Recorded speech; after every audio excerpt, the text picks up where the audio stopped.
Good evening. It's 5:30 p.m. on Wednesday, June 1st, and I'll call to order this regular Board of Education meeting. Ms. Stoikoi, will you please call the roll? Ms. Coco? Here. Mr. Gomez? Here. Mr. Harris? Here. Mrs. Schaefer? Here. Ms. White? Here. Item B, agenda. Number 1, motion to approve the agenda. It's recommended that the Board of Education approve the agenda of the June 1st, 2022 regular Board of Education meeting. Action by the Board of Education and adoption of a consent agenda means that all items are adopted by one singular motion unless a member of the Board of Education, Treasurer, or Superintendent requests that any such item be removed from the consent agenda and voted upon separately. So moved. Second. Any discussion? Please call the roll. Ms. Coco? Aye. Mr. Gomez? Aye. Mr. Harris? Aye. Mrs. Schaefer? Aye. Ms. White? Aye. Item C, welcome. Our vision, Cuyahoga Falls City Schools, the hub of our community, committed to a culture of caring. We innovate, we create, we personalize education for all. Our mission, every student, every day, every opportunity. Number 2, informational items. This meeting is a meeting of the Cuyahoga Falls Board of Education in public for the purpose of conducting the school district's business. It is not a public community meeting, although there are opportunities for public participation. If an individual wishes to address the board regarding a topic found on the meeting agenda, the individual must complete a registration form found inside the attendance notebook and present it to the treasurer. Following the introduction of the topic by the board president, followed by board discussion, the individual will be recognized. If an individual wishes to address the board regarding a topic not found on the meeting agenda, they must notify the superintendent and/or board president of the topic no later than 3 business days in advance of the meeting. These individuals may share their comments during the board business portion of the agenda. In both cases, comments will include the name and address of the individual and be limited to 3 minutes. In addition, in public session, the board will not hear complaints about school personnel nor against any person connected with the school system. An unabridged board agenda for the meeting can be found on your electronic device at the address shown on the screen, and for your convenience, there's hard copies on the librarian's desk. The next regularly scheduled meeting is June 29th, right here at 5:30 p.m. We have a Board of Education retreat June 7th at 5 p.m. and June 8th at 8 a.m. at NeoNet, and a work session June 15th, 2022 here at 5:30 p.m. and a construction project meeting June 16th right here at 6 p.m. because June is a busy month. Now for our Pledge of Allegiance and Positive Reflections, Ms. Coco. Please stand as you are able. I pledge allegiance to the flag of the United States of America and to the republic for which it stands, one nation, under God, indivisible, with liberty and justice for all.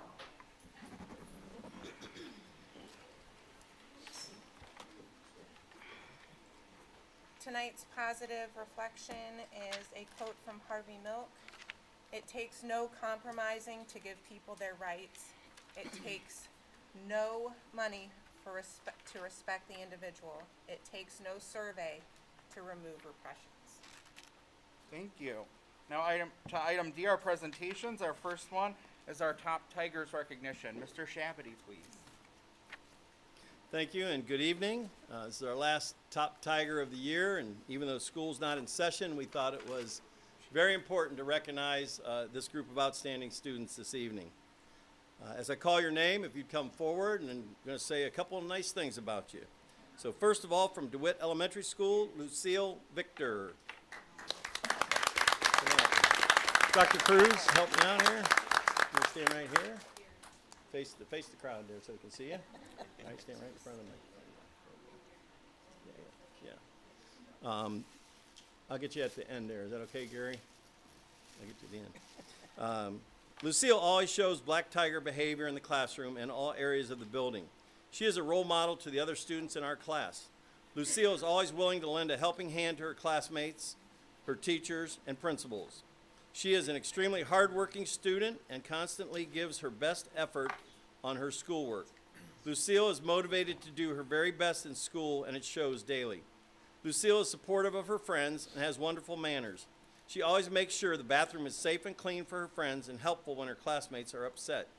She cheerfully assists the younger students, and I know I can give her any task that she will complete without issue. She truly has a heart of gold, and I'm so proud of Lucille. And that's from your teacher, Mrs. Ricker and Mrs. Clegg. Congratulations.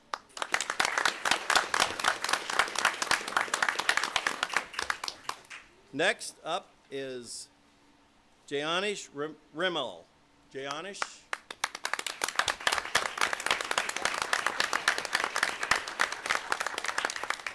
Jayanish is a third grader at DeWitt Elementary. I was lucky enough to have Jayanish in the classroom this year. He is a bright student with a wonderful personality.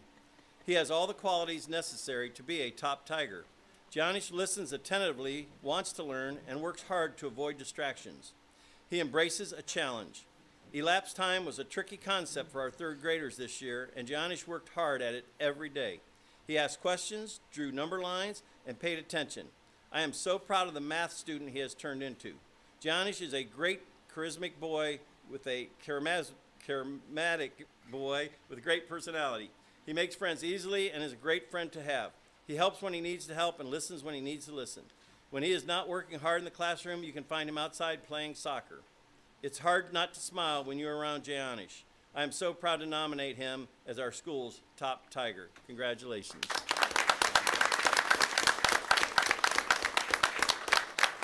From Lincoln Elementary School, Addison Parsons. Addison here? Come on up, Addison. Addison is a second grade student at Lincoln Elementary School, nominated by Mrs. Lee and Mrs. Lasco for the month of May. Addison is a bright, joyful light at Lincoln Elementary.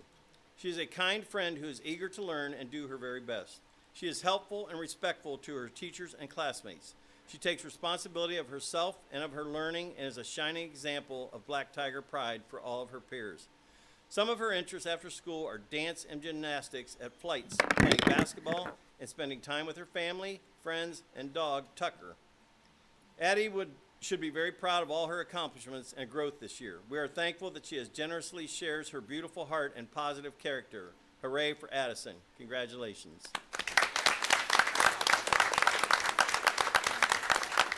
Also second grade from Lincoln Elementary, Joey McCutcheon. Joey here? Joey not with us tonight? All right. We'll make sure Joey gets his recognition. Logan Bailey from Preston Elementary School. Logan, you here tonight? Logan not able? All right, Mrs. Brown, you'll take care of Logan. Thank you. Johnny Flowers. Johnny here. Johnny from Preston Elementary School. Nope. Okay. Hussein Hikmat from Preston Elementary School.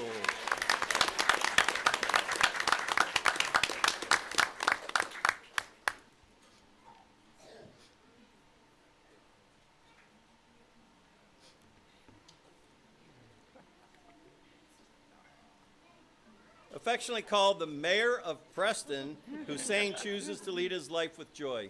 He makes the choice to be positive despite the hard things present in his everyday life.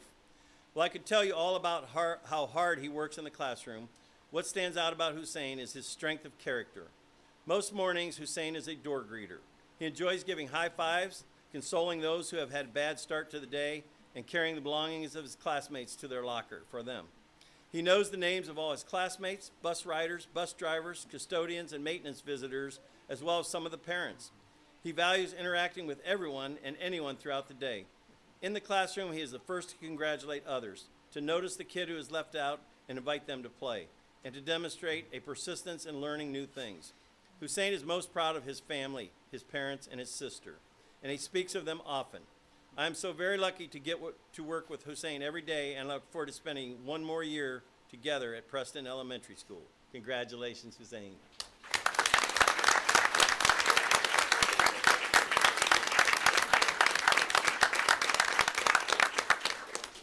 From Price Elementary School, Kendrell Huertos Rodriguez. Are you here today? Kendrell? Not here today? Okay. Thank you. Also from Price Elementary School, Amila Picotti Simon. Amila here?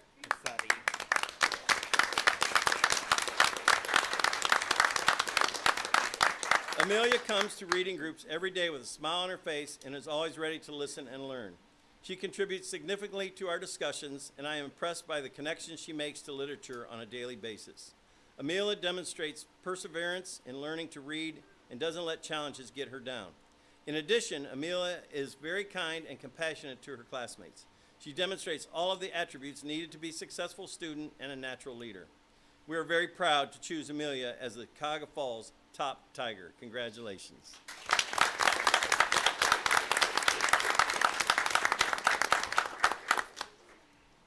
From Richardson Elementary School, Aviana Ozenarek. Is Aviana here?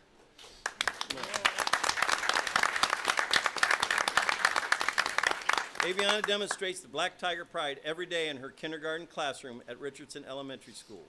If you spoke to any of her classmates, they would all tell you that Aviana is consistently the kindest, hardest working, and most responsible student. Aviana always works to the best of her capabilities and takes her teacher's words to heart. Aviana is a talented artist and a special love of cats.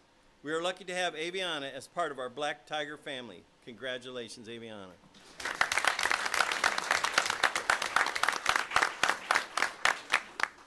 Also from Richardson Elementary School, Jose Becerra. Is Jose here?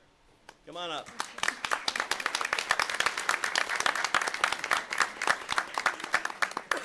Jose is an enthusiastic learner who arrives at school each day with a smile, ready to learn. I can tell by that smile you have right there. He is a kind, caring, and friendly person who is respectful to all his classmates and teachers. Jose displays great Black Tiger pride through his hard work while actively engaging with other students in small and large group discussion. Jose also displays patience as he waits his turn and is quick to say thank you when receiving anything, whether it's a handout or a treat. He has shown a strong sense of power of yet, as he never gives up and always perseveres to reach his goals. Jose brings a positive force to our classroom, and we're very proud of what he has accomplished. For these reasons, Jose is our top Tiger in kindergarten. Keep up the great work, Jose. Congratulations.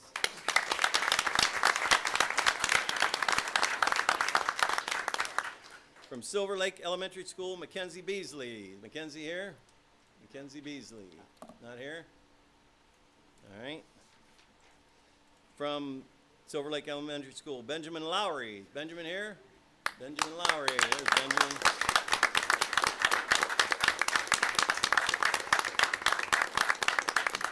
Benjamin is a second grader. He's a sweet, hardworking, and enthusiastic student. He is always showing kindness, responsibility, and respect towards his classmates and teachers. He has grown this year trying new things, becoming more independent, and persevering when things get tough. Keep up the great work, Ben. I am so proud of all you have accomplished. Congratulations, Ben.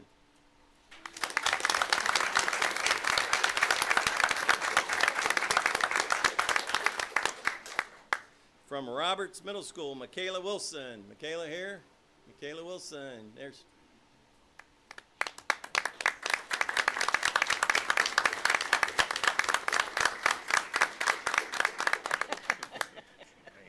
Working her way up here. Michaela is an 8th grade student at Roberts. She is very polite and hardworking 8th grade student at Roberts Middle School who absolutely deserves this award. She is the student who shows up every day to do the work and leave a positive mark on her school environment. She has earned high grades all year, which is evidence of her tremendous work ethic. Her teachers rave about her humility, kindness, and her ability to work with anyone. Perhaps the best attribute of Michaela is her willingness to lead. She stands up for what she believes in to ensure school is a place where people can be respected and heard. Although it is not perfect, Roberts Middle School is a special place because of students like Michaela. She is a fantastic person. We are lucky to have her as our top Tiger. Congratulations. And I love your dress.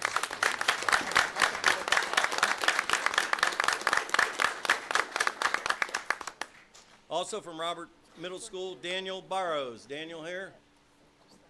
Not here this evening? All right, from Cuyahoga Falls High School, Claire Owens. Is Claire here?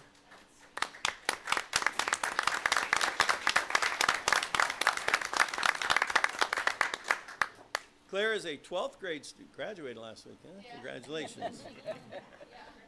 I've had the pleasure of knowing Claire since she was a freshman, and I'm very happy to nominate her for the award of Top Tiger for the academic year of 21-22. Claire is a delight to be around. Her positive attitude and her desire to succeed make her invaluable in any setting.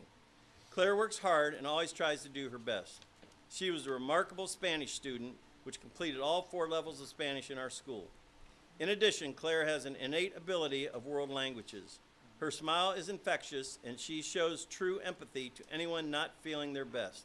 I will miss her, and I believe she is destined to do remarkable things in the future. She will always be my top tiger, and that was from your teacher. Pretty nice, huh? Yes. Congratulations.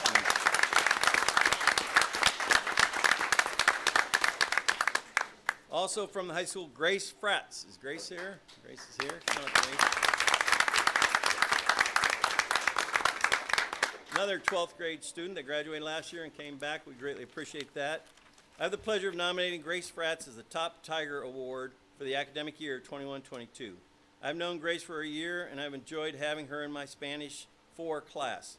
Grace is self-motivated and is able to work very well independently. She was also the secretary for the Interact Club, to which I am the advisor, and worked tirelessly to make it a success. Grace is very kind, and she will help anyone regardless of how tired or busy she may be. I believe that Grace is a leader and role model in our community, and she will do amazing things in her future. I will always miss her. She will always be my top tiger. And I must say, she is the very first student I met here when I took the job in January. So nice to see you again. Congratulations, Grace.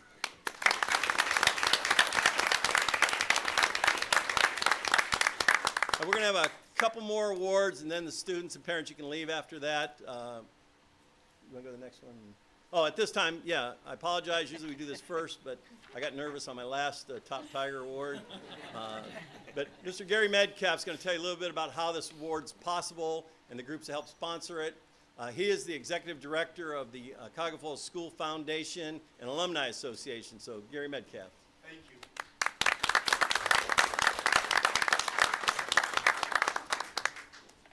Congratulations, all the top Tigers this evening. A few things, what our school's foundation does, but before I tell you that, we like to thank our sponsors, Donato's Pizza, Dietz's Florist. They donate those lovely carnations you got, Young Screen Printing, those nice bags that you got. One other thing you'll get this evening, if you meet me across the hall in the cafeteria, you get one of these lovely t-shirts, and you can wear it all summer, and hopefully first day of school next fall. The foundation has been around since 1983. We started out with $500, one scholarship. This past beginning of May, we awarded 45 scholarships. In the past 8 years, we've awarded over $1 million in scholarships and $45,000 with teacher staff grants.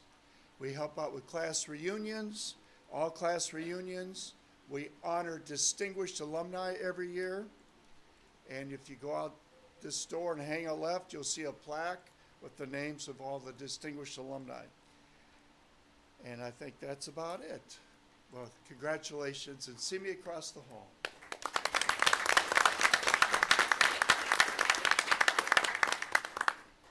Our second presentation is the R.A. Horn Outstanding Achievement Award recognition.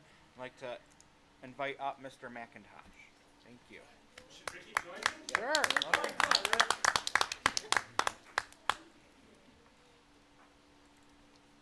All right.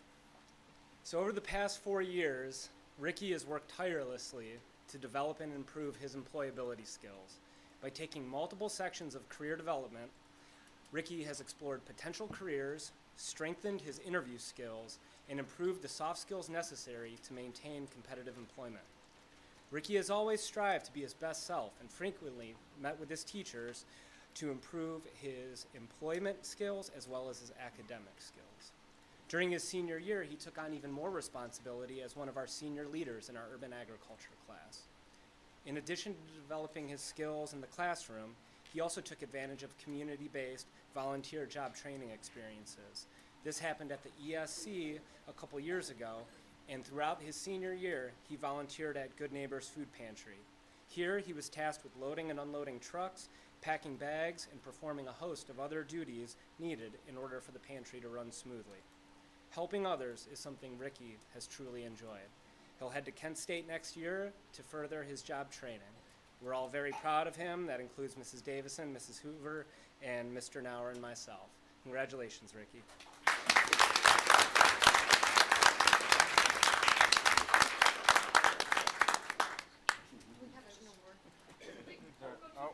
more. It's up, I think it's up on the podium. All right. Here we go. Congratulations. You're welcome.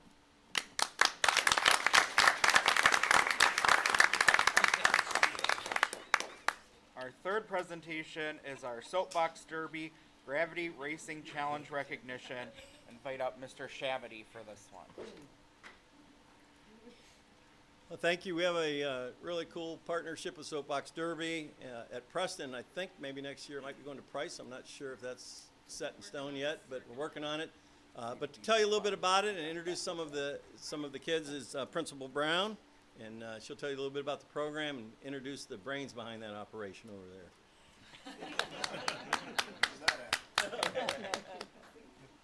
Hi there, I'm Mr. Nelman.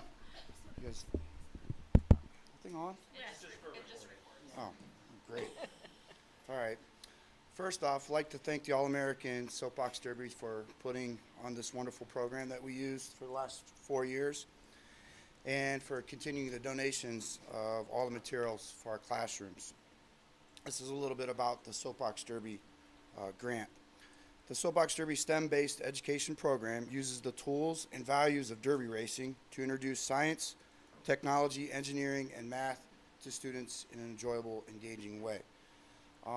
What the Soapbox Derby gives us, I can't even list all the materials, but they give us a over 30-foot long aluminum state-of-the-art like Pinewood Derby track that some of you guys might be familiar with. It has a timing system to it. They give us 50 to 60, depending on how many cars we need, little mini race cars, and I'll get into that in a second. And then they actually give us a real Soapbox Derby car, a stock or super stock, depending on what size we need for the kid to race. And we build all these in the classroom. The mini cars, the students, each one of them receives a mini race car. They put it together using screwdrivers and wrenches, and it's pretty neat. I'll get to that in a second, but that's my favorite part of all of this, is seeing the kids actually use tools that they don't use in their everyday life, and they get real excited about that. They have to figure out the weight placement. They put weights in the cars to figure out how to make their car the fastest. Then when we race them and we crown winners, and those winners get to race in the real cars at Derby Downs to represent Preston Elementary School. This year we did it this way. The kids that won got to choose teammates or classmates as a pit crew, and then those students got to also go down the hill one time. Last year we actually, since the classes were so small because of COVID, the whole entire fifth grade was represented there. They had a blast, and some of these I really think it's neat, because some of my students over there, they don't travel outside of Cuyahoga Falls very often, and go to Derby Downs, get to chance to go down the famous hill that's been around since 1934. It's pretty amazing. And last year, one of our students actually finished first out of all the schools that participated, and that's why we got to go down to the State House, and Ms. Brown will talk about that. So I also want to thank Mr. Nelman. His family has done the Soapbox Derby for a very long time, and I so appreciate that he brought his passion to our kids, and it's an amazing program, and we're so fortunate. So just in case you doubt it, I brought the proclamations for Preston from the state senator Vernon Sykes that we got to meet, and also the state representative. And thank you, Mrs. Schaefer and Dr. Cruz, for a really long day. But because we went to the State House because they were trying to pass a bill, House Bill 423, so that the All-American Soapbox Derby would be recognized as the state gravity racing program for the entire state of Ohio for our Soapbox Derby, and also acquiring it as part of the state symbol. And because the kids that were able to venture down, Mason, come up here while I talk about you. This is our winner. This is our winner.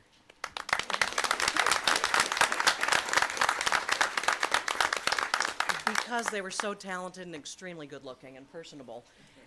The bill passed the day we were there, 87-1. So it all passed. They shared that there have been over a million racers in the 87 years that are students from the state of Ohio. And it was just amazing. We got to go to a House meeting, the Senate meeting, and they really had a really special day for the families. It was really nice. And hopefully we'll be back again. And now that they've made it the state big deal, thanks to all the hard work of Mr. Nelman and the kids. So Mason Kirchner, there's your certificate. And we got a really cool plaque too. And if it's okay, I'm gonna mention all the kids' names that were on the team. Because I'm sure they're listening at home. Craig Hargrove, Adriana Hart, Tristan Holmes, Charlie Hunnell, Mason Kirchner, Ayana Roan, Julie Scardina, Crystal Shook, Delaney Vitek, Liam Weekly, Mariah Williams, Alexis Winter, Johnny Zayats, Jesse Qualls, Isaiah Thomas, Aiken Beasley, Austin Crow, Jocelyn Johnson, Dawson Lake, Lacey Roberts, Ashton Robinson, Angelina Robles, Jordan Scott, Hira Tim Sina, Camden Worthington, and Carmela Young made up the team members that took first, second, fourth place last year. So thank you for letting me boast about some of my favorite people.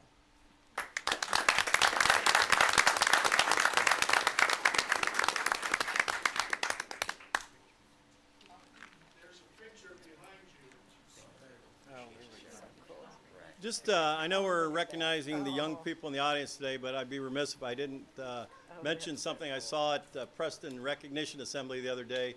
Mr. Nelman, our own Mr. Nelman there, was just nominated and elected to the Malone College Hall of Fame for his All-American track status. So congratulations.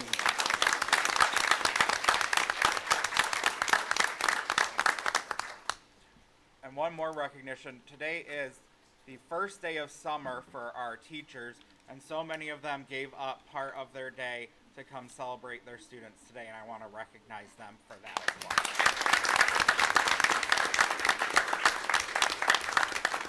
And that's the fun part of the meeting, so if you want to leave, you're certainly free to do so. This is a good time to do that. If you want to get ice cream out of your parents for being such a great achiever.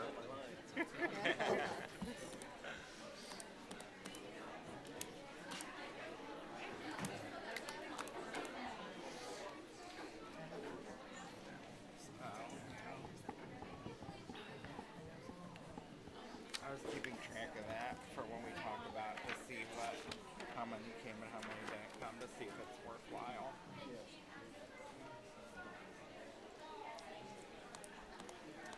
Oh, yeah. That's my fault.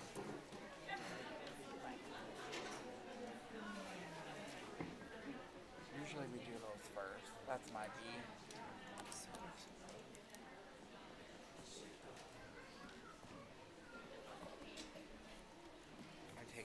I'll take responsibility.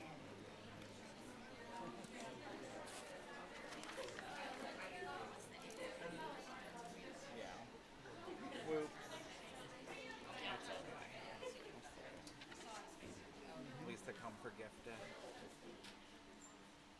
At least they come for the gifted. We have one more good thing to celebrate. I'm going to invite Dr. Cruz up to celebrate that. Dr. Cruz. Thank you.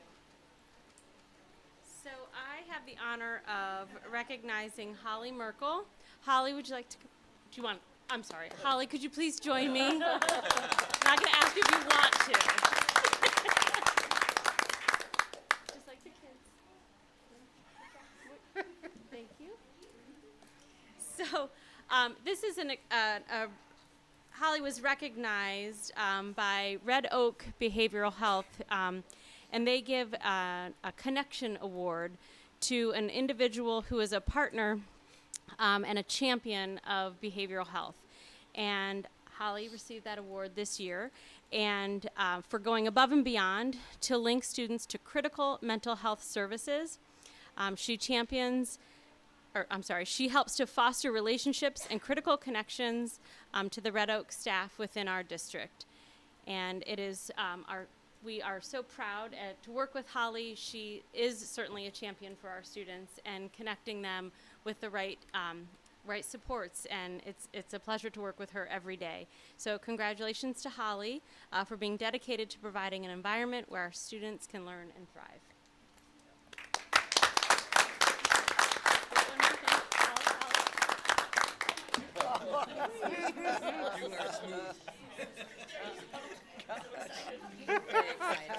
Doctors, thank you. You're excited for presentation number 5, annual federal funding update, Dr. Cruz. So this is something that's required of us because of our receiving of federal funds. So we have this presentation, so I'm going to invite up Dr. Seifert.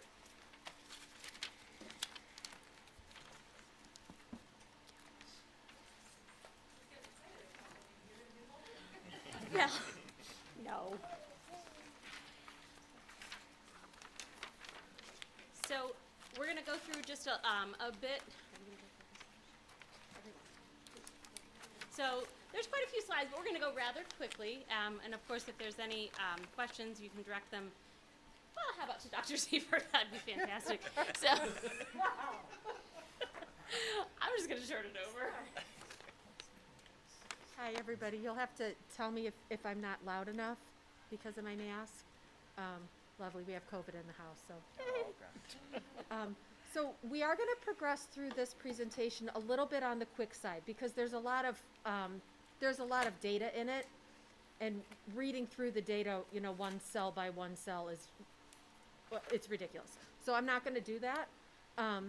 But you have a copy of it. This presentation will be put on our website.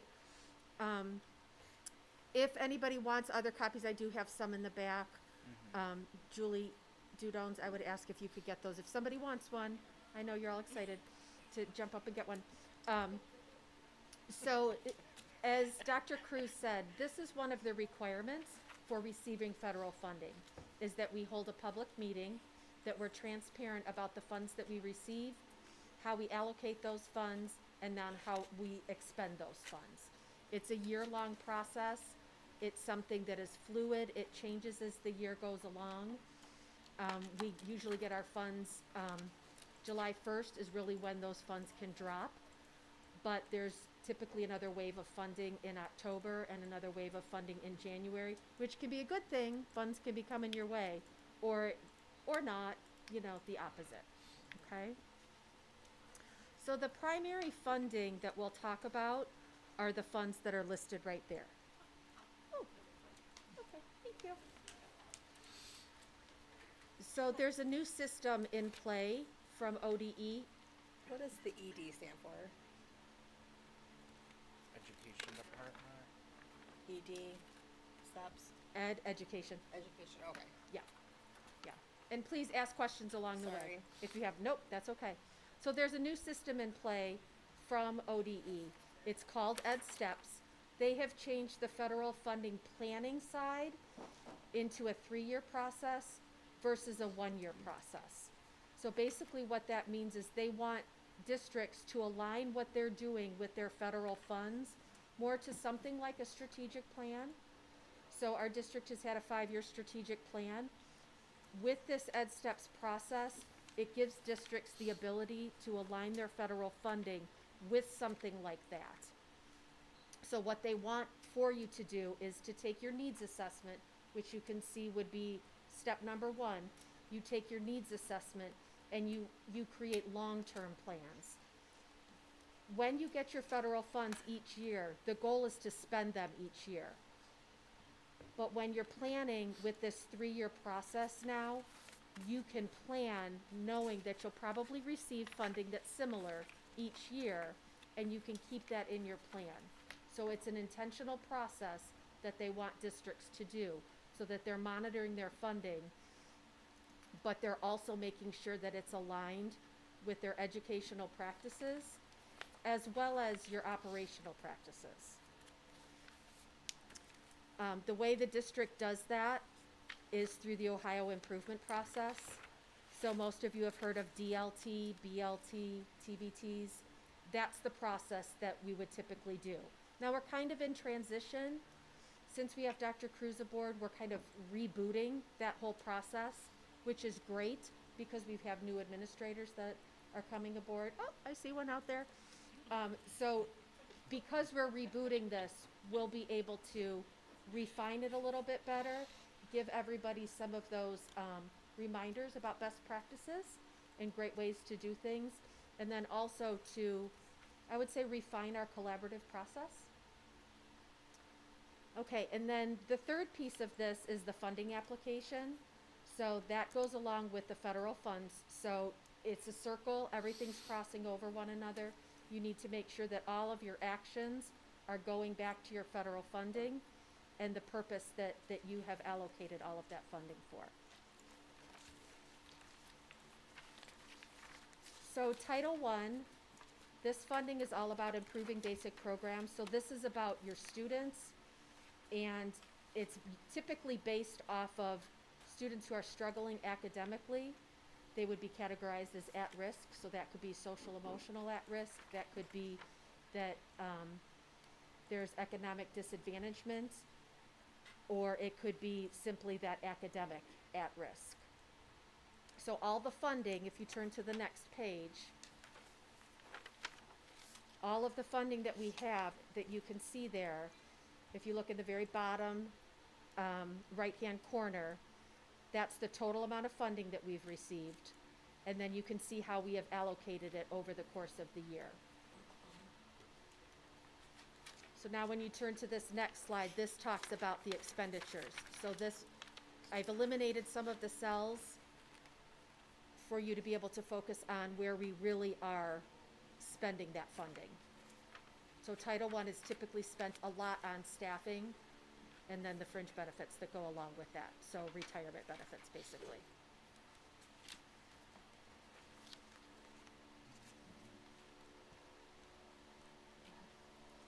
Okay, so this next slide, the purpose of this slide is for you to see how the non-public piece and the public piece fit together. So the public school, which is us, we're the fiscal agent for our non-public schools that are within Cuyahoga Falls. So you can see that the funding is connected. That runs through Mrs. Stoykoy's office. They manage that whole funding piece, but the pieces are, they're connected. So when you get those funds that come down July 1st, the non-public funds are in that. And then over the course of time, that's something that Mrs. Stoykoy works, and she breaks that apart according to the different formulas or what the state is telling her. It's kind of like magic. She waves her magic wand and stuff just happens.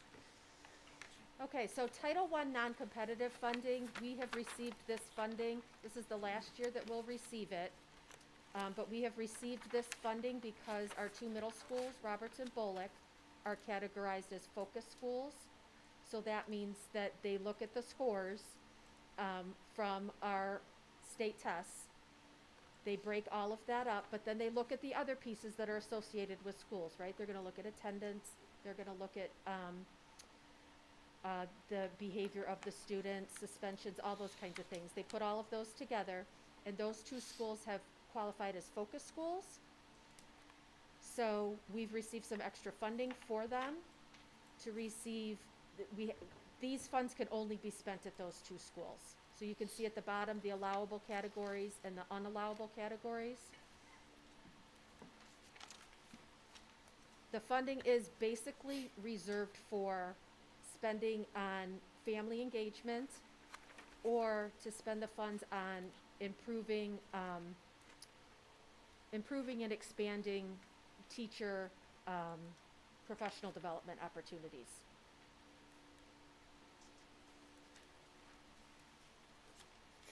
So Title IIA, we talked about Title I is for the students. Title IIA, that is for the staff.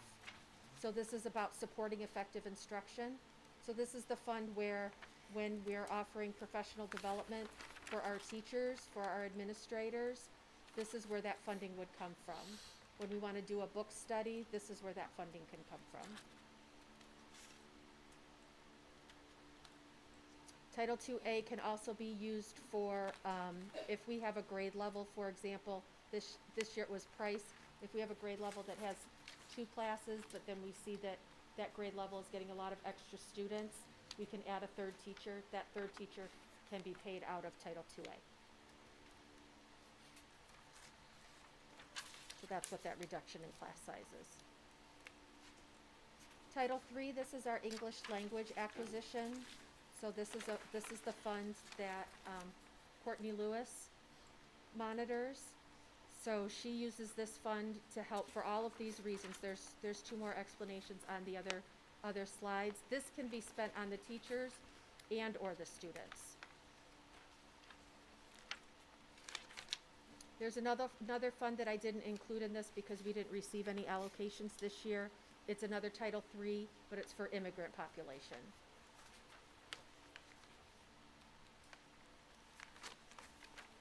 So as you go through your packet later on, if you have some questions, don't hesitate and ask.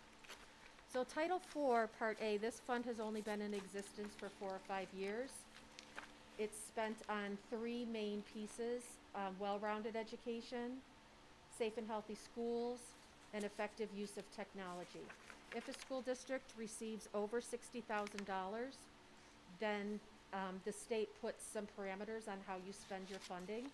We receive over $60,000 each year, so we have some parameters that are put on our spending. So number 4 says at least 20% spent on well-rounded, at least 20% spent on safe and healthy, and no more than 15% can be spent on technology. So after you add all of that up, whatever you have left over, you can spend in any 3 of those categories. So this is something like we'll Edmentum, MAP, so it could be a lot of data type things, not the Chromebooks per se. You can buy a few of those kinds of things, but it's more for data analysis. Well-rounded education, that could be something like enrichment, AP exams, music. We've spent a lot of funding for our music program out of Title IV. Our art teachers, we're just desperate for some new exciting things, so that was something we focused on last year.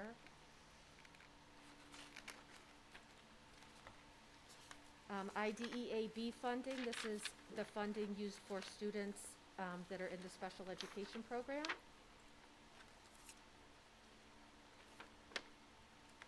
You can see the primary focus that we have for this fund would be salaries and fringe benefits.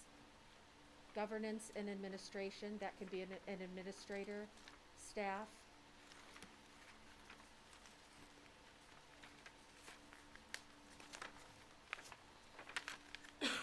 There's just a little bit in here about non-public funding, but it really is quite a deal working with the non-publics. So the non-publics can select any of those funds that we have spoken about thus far. If they are within Cuyahoga Falls proper, they can select any of those, and we're responsible for helping them. So if they want to purchase something, they want to add some staffing to their building, and they want to use these funds, they either go through Mrs. Stoikoi to get permission to do that, or they go through Dr. Cruz, or they go through me, because they have to have permission that they're using the funds properly. So, picture that, that $100 every time they want to spend something. They have to make sure that they're getting approval and it's going through the correct channels. So obviously there's a lot more that we could talk about. So if you have other questions, I'm certainly happy to answer them now or another time. It gets very in the weeds when we're talking about federal funding. Great fun topic. Do you have any questions? For the non-public funding, is there a cap of how much of that funding is filtered through? Do they have a budget of how much they get of the funding that comes through us? There is, but I'm gonna let Christy talk about that. It's based on, so they submit kind of like an application where they list the number of special ed students they have, the number of economically disadvantaged. So it's based on the number of students they're reporting, and then that boils down to like they get a percentage of, per those pupils that they're reporting, and they do that each year. So they say we have, 33 economically disadvantaged. Well, then they get so much of Title I then for those 33 kids, and then same thing with EL, special education. They have to kind of they have to specify how many they have and what grade levels and things like that.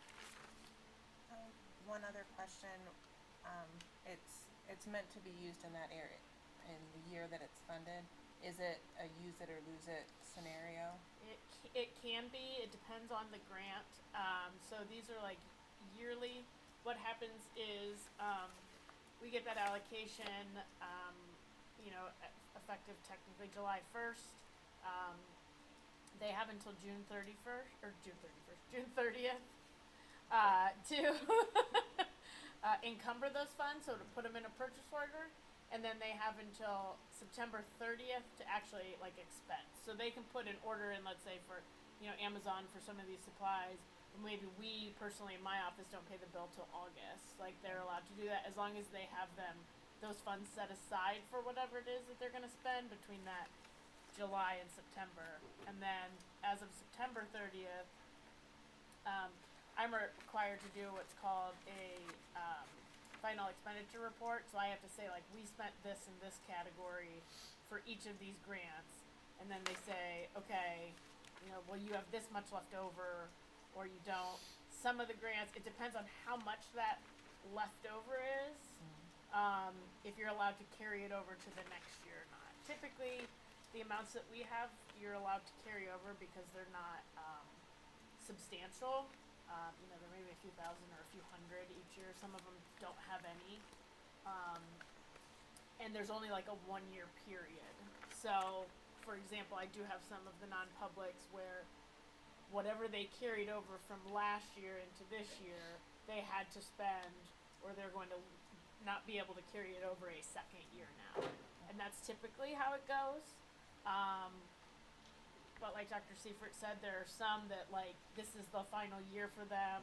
It was kind of it's not normal cyclical yearly grant that they give. It was, they had these funds and they wanted to disperse them for these reasons, but, and unfortunately the one she's discussing, it was kind of during COVID that they did that, so they kept extending for a few years, okay, we'll give you another year. And so, but they've said this is it here, so none of that will roll over if it's not used in those two grants. Okay. But in a typical grant that we get on a yearly basis, it's usually you get to do kind of those excess funds for 1 year, and then they'll kind of tell you, yeah. Thank you. Is there some type of report that would tell us more, for example, Title I non-competitive, we spent $66,000 on purchase services, which is probably great resources, but I don't know what that means. I don't know what we're purchasing with a lot of these things. So, if we're gonna ask for feedback, I think it would be helpful if we give people a better idea of what we're spending the funds on, because we're qualifying for these funds based on needs in those areas. So it would be helpful to understand more of what we see locally then as our needs that we're using these funds So for. product names. Just any more information would be helpful, because on some of these it does, like I said, for that one I have no idea what we spent that. Well, Just that's says an we spent interesting one that you chose 66. because we're still in the process of Yeah. allocating that, so that's why you don't see anything there. You certainly can share that. A lot of it you'll see in just some of the contracts and some of the submissions that we submit to you. It'll say which title fund we're allocating, so, but we can be more specific in this. We certainly have, the documentation to support that because we were audited this year. And so I want to publicly recognize Dr. Seifert for her intense work that went into this. It was a team effort. None of us were left unscathed, but she really did an amazing job of organizing and uploading over 300 documents to the system. So we can share some of those with you that itemize some of the ways that we have spent each of these, because with this type of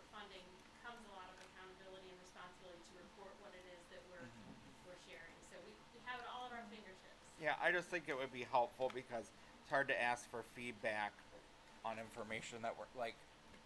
I think one of the second to last side says, "What are your ideas for how we can allocate them for next year?" But if I don't know what we're doing with it now, how can I give you an idea for next year? So I think that one is, the one that you picked is a little, I noticed that it does say projected expenditures on there as opposed to expenditures, because we really haven't spent a lot of that one this year, and we're trying to because that one only applies to Bullock and Roberts, we're still trying to figure out ways to spend it, since it's this is the last year of this. So that one is a little more difficult at this time to do. But the other ones, yes, and I think Rachel has a lot of additional details in some of those. That one's a little tricky only because we're only allowed to use it with things at Bullock and Roberts, not all the buildings.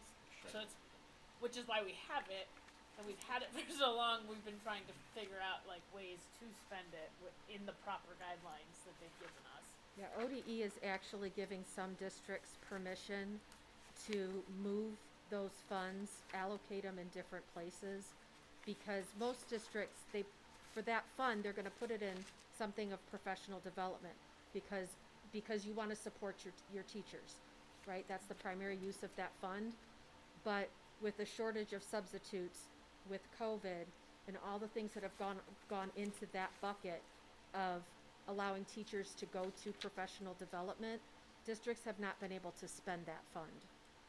So they're starting to make some exceptions for some districts and allowing them to allocate it differently and take off some of the parameters so that they can make sure that they're still using those funds within some of the philosophy that they want them to use it, but it not directly on professional development. I mean, I could choose a different example.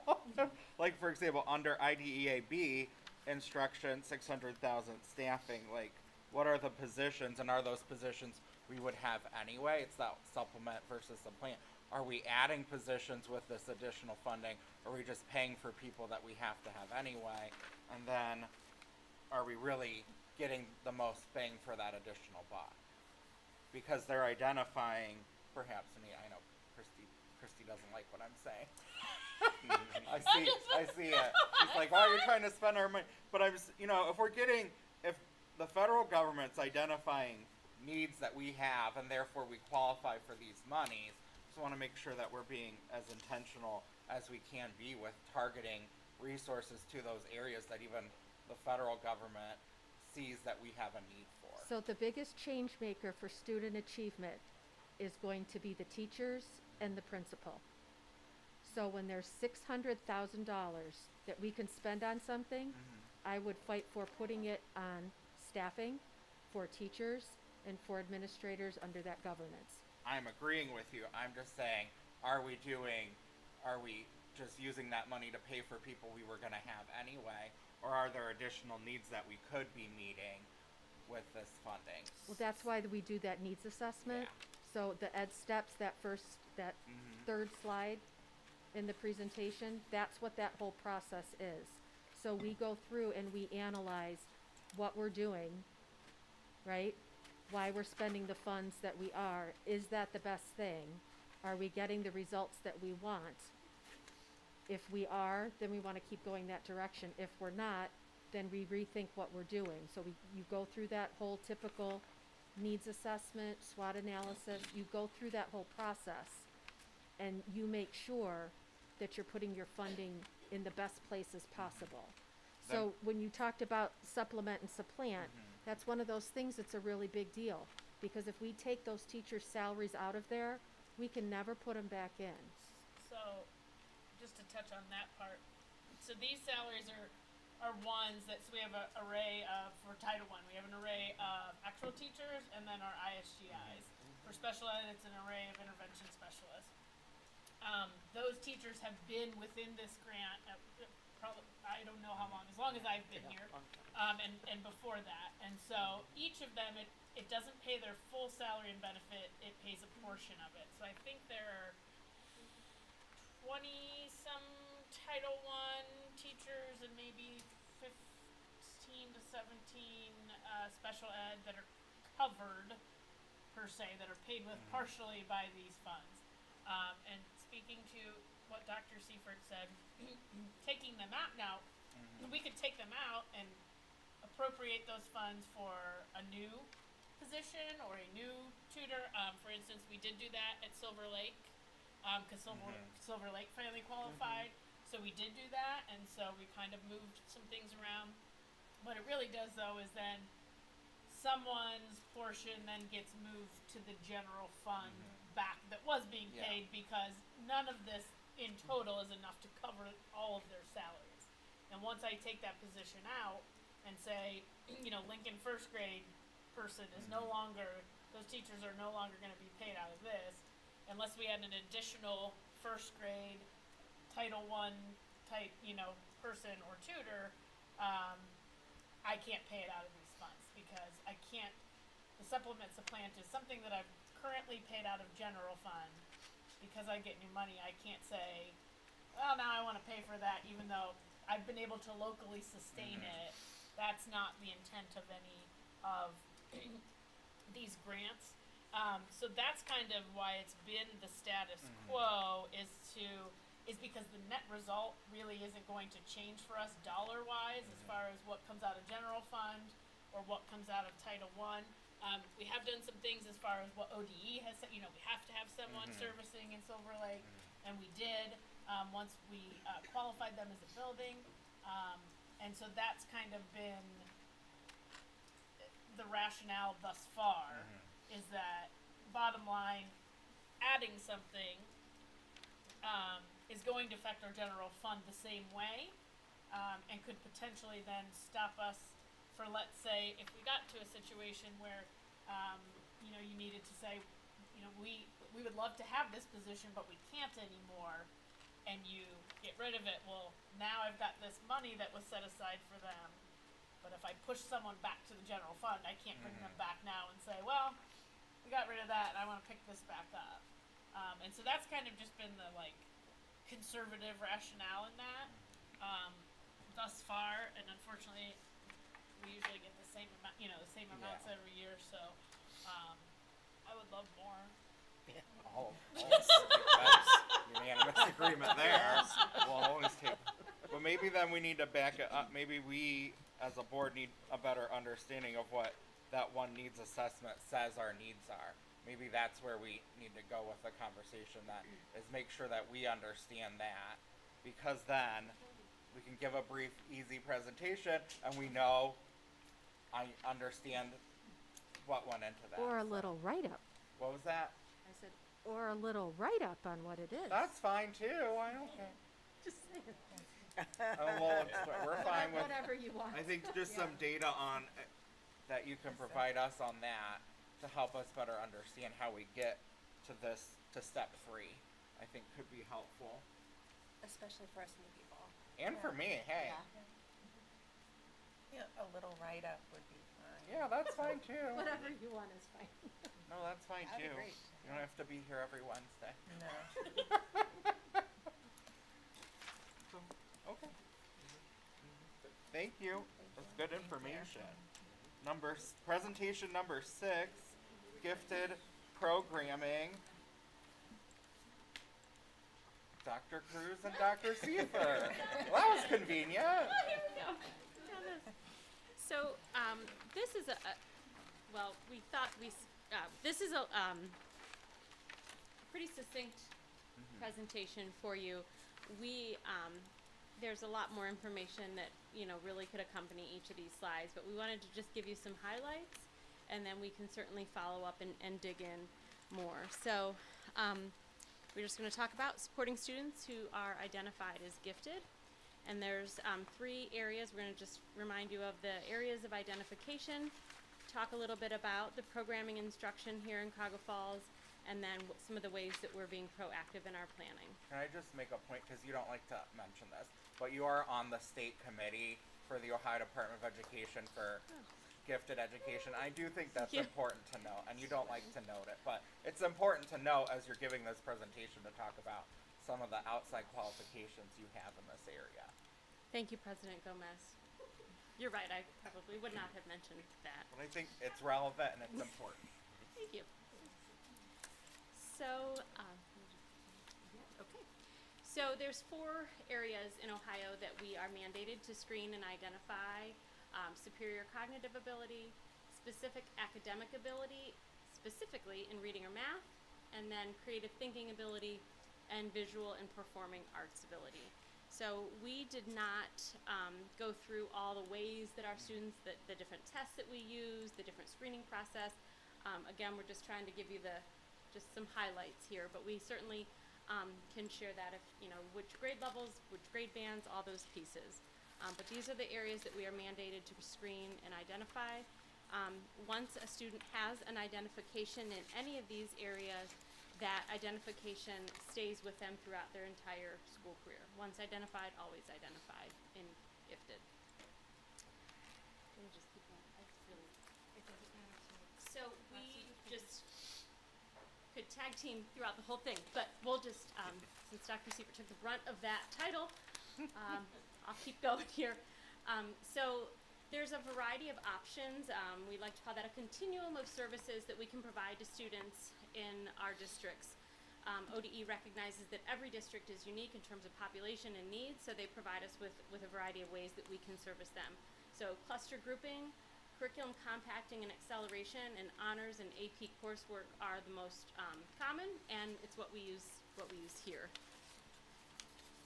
So a little bit about what cluster grouping is. It is a group of students who are purposefully placed together in a classroom. This is to allow for that interaction, working with others that are at that ability level, and then we provide differentiation and enrichment for those high achieving students. That idea behind a cluster grouping is intentional in that it really does kind of put those students in a place where the teacher is more likely to differentiate for a group of students as opposed to just maybe one student in a classroom. So it provides them not only with a like peer group, but also encourages that enrichment for a group of students. Now, Dr. Cruz, Yes. real quickly, but they're in with average students and maybe even special ed. It's a class, but they're grouped together in that class, It isn't- containing all kids.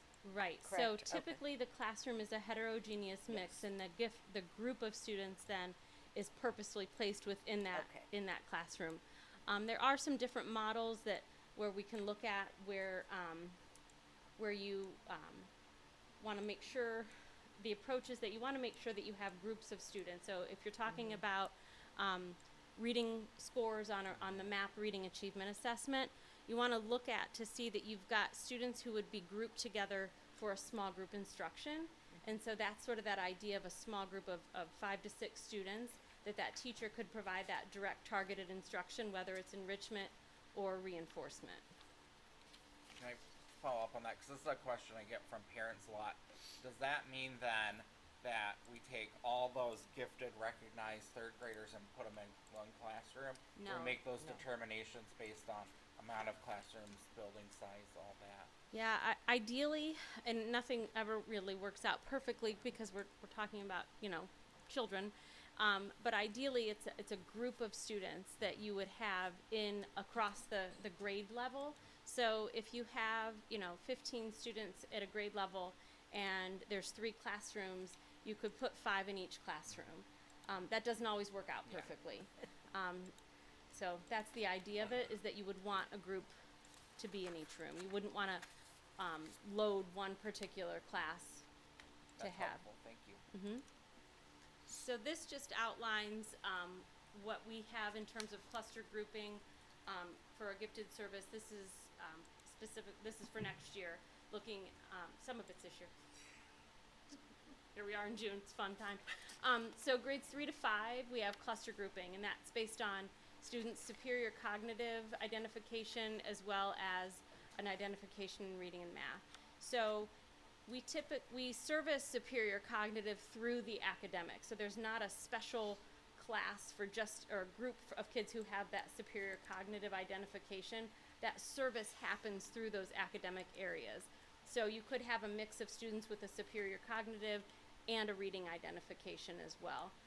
Oftentimes they go hand in hand, but there are cases where a student may have a superior cognitive identification without a reading or math identification. So that's cluster grouping in elementary.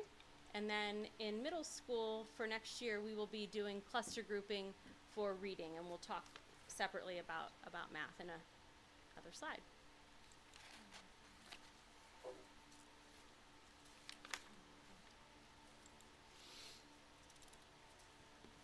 One of the things that Dr. Cruz hasn't talked about yet is the social emotional needs of our gifted students.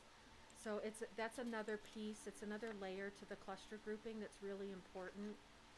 If you know the research about gifted students tend to, they tend to cognitively grow in an asynchronous way. So that's going to affect their academics, that's going to affect their social emotional, right? So we want to make sure that there's students that they can relate to and be in a class with. They need to be able to see other students like themselves, and they need to be able to work with other students like themselves, but they also need the opposite. They need to be able to work with students that are different. That's really important, because out in society, we don't have a little niche and get to walk around, you know, just with your best friends all day long, right? I mean, that would be fun, but we don't get to do that. We need to make sure that we're preparing our students for real life, right? So when we have use this cluster grouping model, it really offers a lot of options for students to be able to be grouped together when needed, to be able to be separated when needed, and grouped with other students to be partnered together or not to be partnered together.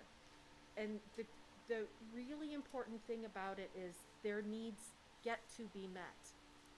Where if they're just spread out, then teachers often aren't able to meet their needs because they're focused on so many other pieces of differentiation in that classroom. And other students are getting their needs met, and it can then become an inequitable situation for those students.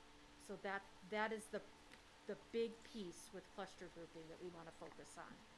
It allows that opportunity for the teacher to differentiate for them because they're together. Thank you, that's helpful. In looking at the other ways that we service students with a gifted identification is through acceleration, specifically with a compacted curriculum to allow for that acceleration to be successful. So when we're looking at this in terms of math at the middle school, we have an accelerated math pathway that allows for students to land in high school algebra as an 8th grader. What's important that you'll see is that in each of those grade levels, you see that all of the standards are covered. So we're not jumping over, we're compacting and combining and accelerating at a faster pace. The reason why this is important in math is that pathway of having that acceleration as an 8th grader opens up opportunities for those AP courses, AP Calc, AP Statistics, and without that acceleration, specifically in math, then those courses can't be attained in high school. You have to be on that accelerated pathway to access those 2 AP courses. And I know acceleration for math isn't new, but the compacting, that's something new we're doing, is that correct? That is correct. So the accelerated pathway, you're right, is not new. Many districts, and we've done it here for years, is having that high school algebra. What is new is the compacted curriculum and the resource that supports that compacting. So we are, last year, or this current year, I don't know where we are, this current school year, no, it's the last day of school. So we had, at Bolick, we had a teacher, Mr. Davis, who piloted this resource to cover the 6th and 7th grade math standards. That same resource we're putting in place with the teacher in 6th grade at Roberts. So we have that equitable access. Julie and I have been working and looking at a lot of the data. Lots of talk about it, and it's proven to be successful. It actually will open up because we're moving at a fast pace. It's important to make sure that students are high achieving, that are on that pathway. But because we're not skipping over standards, we anticipate there to be more success in our algebra passage scores, and more success for students who might have been a little bit on the bubble of whether or not that pathway was appropriate for them.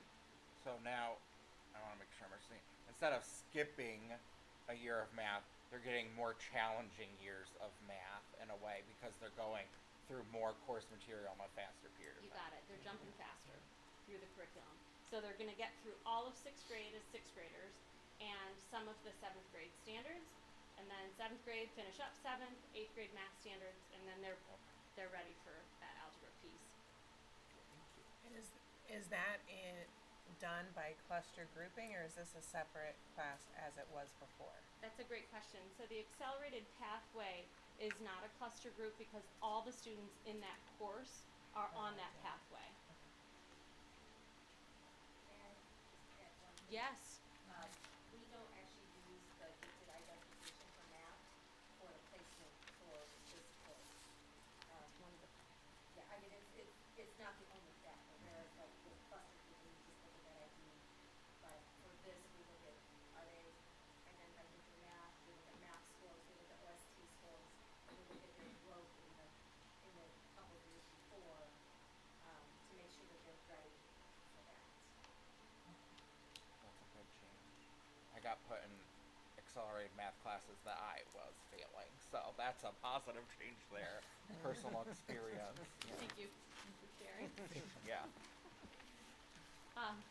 So one of the pieces that we've been looking at as well is to adjust our program offerings at the middle school to promote greater success in honors and AP. So we talked about math and how we did that with compacting the curriculum. So what we're planning for next school year is to restructure social studies and ELA to remove that subject area acceleration in middle school. So we did have an ELA 9 course that was offered, one class offered at each of the middle schools, and then we also had the advanced or the accelerated pathway for social studies as well.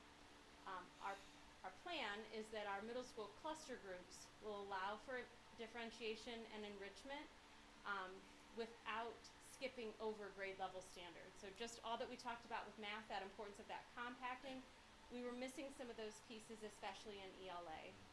So we looked at our AP data from a 5-year lens, looking at our average scores, and we were seeing some room for improvement. We were seeing that our students who were taking some of these accelerated classes, some of them weren't even taking our AP classes, and we didn't have, we had obviously some success, but we felt like we could improve in that area, especially in writing. That was the piece. So our students were certainly doing well in some of the measures that we could look at in terms of MAP scores, for example, in terms of reading comprehension, but that's not the only piece when you're taking an AP course. A lot of that AP course, the rigor of that comes with writing and being able to expand and connect and analyze and cite evidence, and that piece was something that we wanted to work on, and our hope is that that stronger foundation in middle school through that cluster grouping, through diving deeper into those grade level standards, will set them up to be more successful in those honors and AP courses in high school.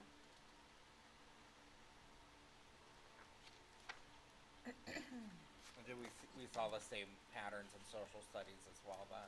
We did, and another piece to that, again, Dr. Seifert had talked about that social emotional component.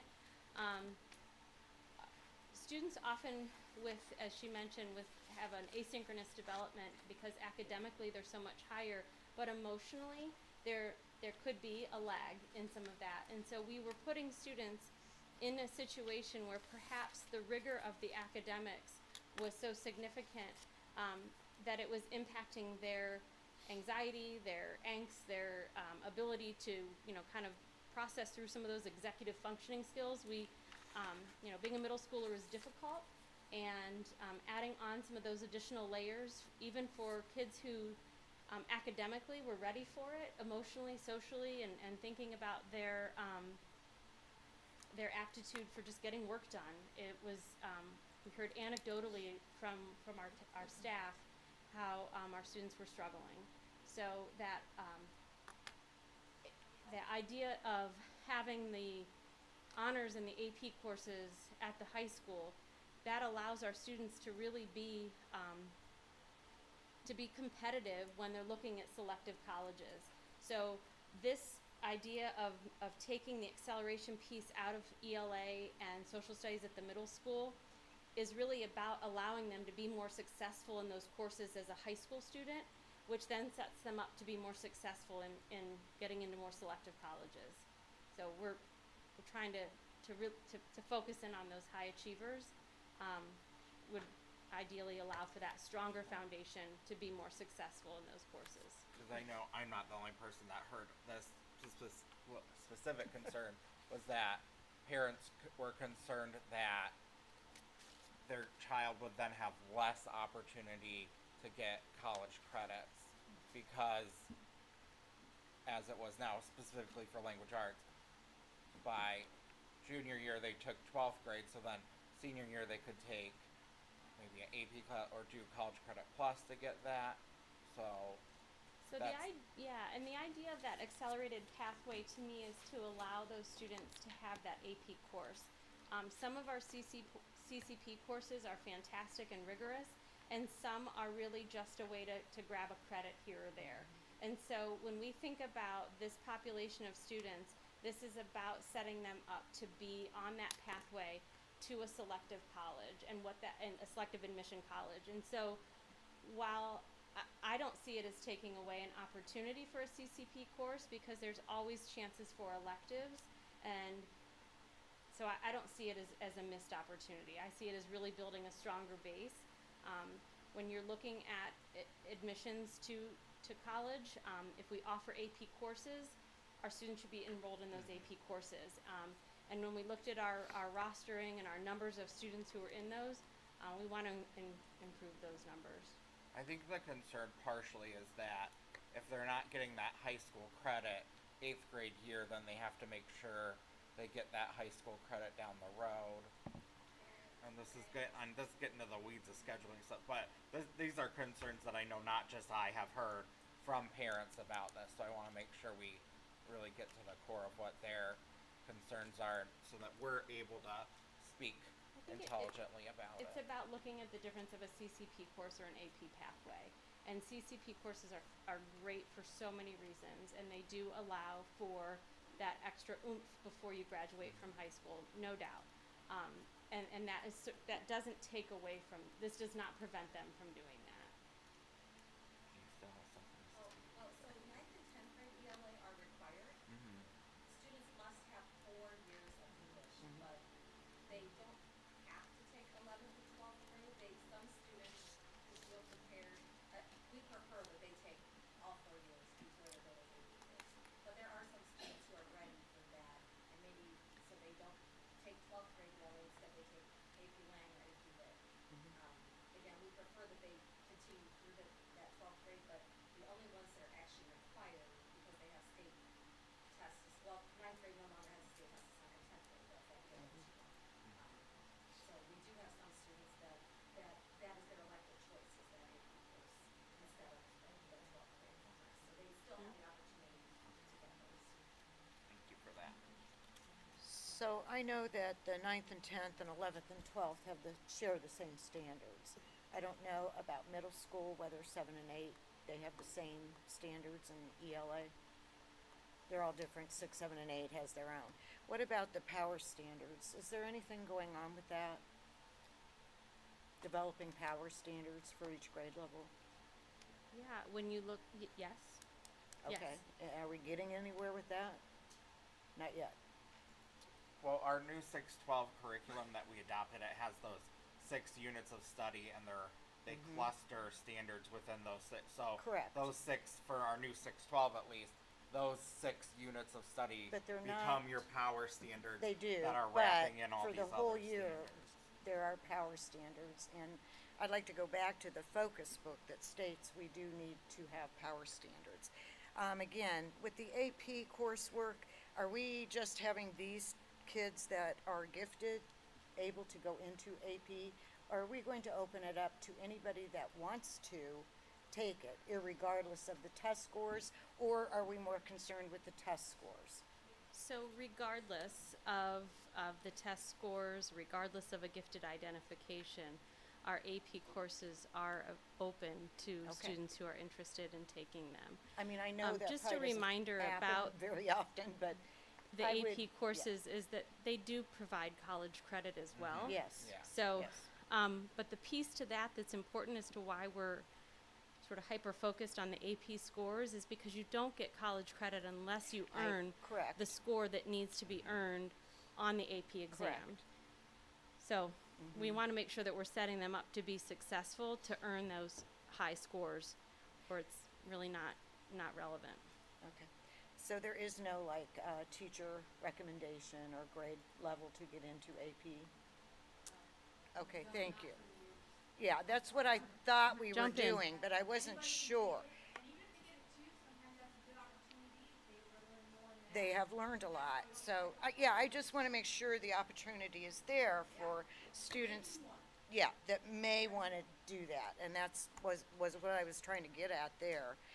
All right, and then I know you're not quite done, but on the next, you do say differentiated instruction. That's what concerns me in when you have a gifted group and you have regular kids or whatever. How are they going to differentiate? And I want to make sure that we are differentiating in those classrooms. I have not seen that in the past. I'm hoping to see that in the future. It's not a criticism. I don't mean it that way. But it is something that needs to be, and I'm glad to see that there is PD in that. You know, we've had that for a long time.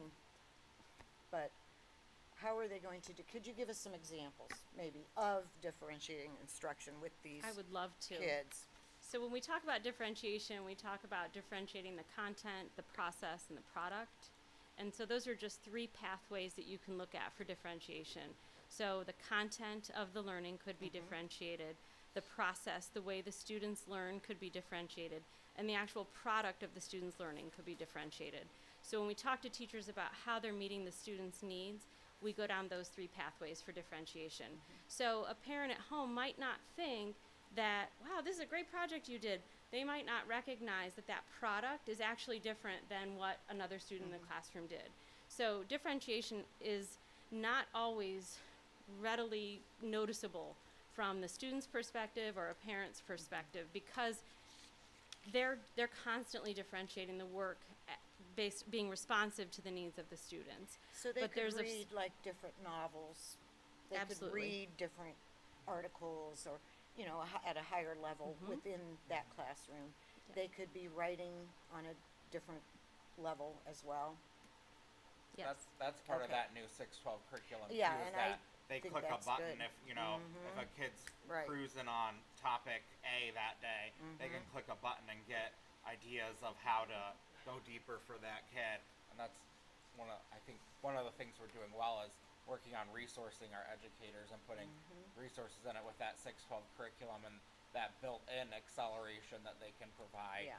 And then with the hard work that's gone into this math compaction, I think is really great too. And then when we had Katie Thomas here from Price, she was talking about the different books that she can give to different kids depending on where they're at as well. So I think that's something we're actually doing a good job of, is trying to resource our educators to have the ability to do this. 'Cause I that's would something agree. we haven't always done in the past, and I That's- appreciate that exactly. we're putting that effort in when we look at curriculum items to try to find ways to resource our educators on the spot to have those opportunities. Yeah, I'm hoping that as we move forward Yeah, with those I agree. new sources, that's what we'll have, and it will be better than what we had. So, and I'm sorry again, it's not a criticism, it's just what I've noticed with my own kids. I had So another we'll finish question, up here. but I can't think of it. So we have we will continue to follow the requirements as outlined in Ohio Revised Code, and we'll continue to provide that PD. So that's it. That was our last slide. Are they going to be keeping track of what they are reading and the pages or the writing and how much they are writing? now that we have these new texts or books, anything on that? So I know I'm going back to focus, you but, sure you know, are. I know. So as you heard in our conversations, I think at our district leadership team, there are certainly some components of focus that our staff embraced, and there are pieces to that fully align philosophically with what we believe in as a district, and then there were some pieces that were up for debate, and I think that that's important as educators to be critical consumers of everything that we're reading. So to take something verbatim from that reading, I'm not sure that that's exactly what we're going to do in terms of mapping out the number of pages or number of writing assignments that we're having at each grade level, but I can tell you that we are outlining the novels, we're aligning them with our standards, specifically to the power standards. We are doing curriculum mapping. We've had, Mr. Jones and I have had more conversations about the resources, the ways that we are continuing that professional learning in terms of ELA at the 6-12 level. So I'm not going to stand here and tell you that we are going to provide a document that says the number of books or pages or writing assignments, but we're focusing in on the quality of those writing assignments and the way that those novels and short stories and articles connect back to the power standards, which is something that is exciting to me. Very Okay. exciting. Well, it's I've had teachers in my office the last 2 days working on the pacing guides, and some teachers over in high school, and aligning and making sure, like, these are the things that every student gets, that tier 1, and then the differentiation enrichment. Yep. Okay, good. And I know that's Good. coming down the pike sometime this summer from Dr. Cruz and team. They're working on the list of specific novels because they're redoing that Yes. for 6-12, and she's going to give us that information once it's finalized as well. So that's coming Got it. down the pike too. So that is some good data we're going to get. I have a question about two things. One is we also have an art acceleration program, and I know that's another way that we identify giftedness is through the arts, visual and performing arts. Are we keeping that program the same, and is that based on successful? Like, when we track that art acceleration program, we're seeing success at Yes. high school? Okay. Yes. and it allows for, because that's the prerequisite class for them to take any other art classes. When we talked to Ms. Bogdan about, we met with the principals and, talked through all of these changes, and one of the things she said was, in terms of staffing, we would be putting students off in their art pathway who are really interested because maybe they couldn't get that prerequisite till semester 2 of their freshman year, just because we don't, you only have so many sections. And so doing it in 8th grade allows those students who are highly motivated and interested in art to jump right into other art classes. And then that starts Good. in 8th grade, correct? Yeah.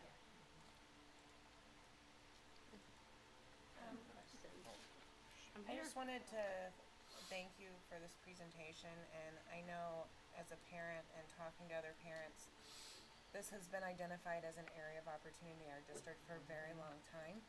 And I know that we're making strides, and everything that you've said has made it more clear and made more sense to me personally, so that I can echo that out to the community with what you're doing. And just from a professional development standpoint with the staff, just my one comment would be make sure that we're big on data, so some sort of data to make sure this is actually happening once they're trained in those classrooms, because we know day to day what we want to do, and this is all of us in life, what I want to do in a day doesn't mean that's what actually happens in a day once we get in. 100 different things can happen. And a lot of kids that receive special services, which does include some of our gifted that are on the 504s and on the IEPs, it is required by state law. So those sometimes I think tend to take precedence over other things and what's getting done in a day because they have to, because we have to. So just making sure on the flip side for our gifted students that we are putting as much weight on what they need as the other. Just my only comment, but thank you very much. bouncing off what Ms. Coco said, the children that are identified as gifted but also like on IEP or 504 or have executive function issues or that are maybe socially underdeveloped compared to where they are academically, are those students allowed to be in these accelerated programs also? If they have an intervention specialist that they are with, are they allowed to be in these classes as well? The short answer is yes. Okay. We call that twice exceptional. So it's the kind of the term when you have a gifted identification and then some other identification. So whether it is ADHD or a specific learning disability, it does not prevent them from being serviced in the gifted services. So we are required to provide equitable services, and we cannot limit access to those services. So if as a district we said our methods of providing gifted service, cluster grouping, the compacting and acceleration, and the AP and honors coursework, that's how we're providing our services, and then we have to then follow the mandates underneath that. So if we're saying cluster grouping or we're saying AP, then we have to make sure that we have equitable access for every student who has an identification. That's what I was working on. And that's not always easy, but the access needs to be there. It might not be the right choice for a number of reasons for that particular student, but the access can't be limited by the district. And that was what I was concerned about too, the equity involved, so, I mean, if they wanna take it and they don't do well, they learn, from that mistake, and hopefully they grow, but I would want them to be able to try. So that was short. So we'll wrap up on that one. One more thing. I just think, one more thing. I just think, and then you shared some of your thoughts on how the ELA changes were communicated, which I appreciate it. But I do think our gifted families, gifted parents tend to be more engaged. Not always the case, but tend to be more engaged. Yeah. And so I just think we need to find good ways, whatever that might be, to communicate information to them. Because sometimes the only thing they get about their students gifted is that the WEP in the mail, and those for parents are not the most helpful pieces of paper to tell them what services their child is providing. And I understand they're required by law. We have obligations, but and we're meeting those obligations. But if that's the only thing that more often than not, parents that talk to me about this issue feel like that's the only piece of information they get about how their child's gifted identification is being serviced. And so then, if that's all they have to go off of, they feel like nothing is happening because that's all the information that's being shared with them. So I think if we can find ways to get this information, and a lot of these families would read this presentation, that's the reality of a lot of them, but ways to get this information so that they can better understand how their child's being serviced, because they want to know, and we have to find different ways to get that information to them. I think it's important because this is good stuff, I agree. but it's only worth as much as we get buy-in from the community on why we're doing what we're doing. Yes. As Dr. Seifert mentioned in our title presentation, we know that student achievement is tied so much to the classroom teacher and the principal. So we look at our role as building the capacity of our teachers and building the capacity of our principals to communicate this. We certainly have talked about ways that we could communicate better directly from our office to families, but really it's about making sure that our classroom teachers have that knowledge. They're the ones at conferences talking about the day-to-day of what's happening in those classrooms.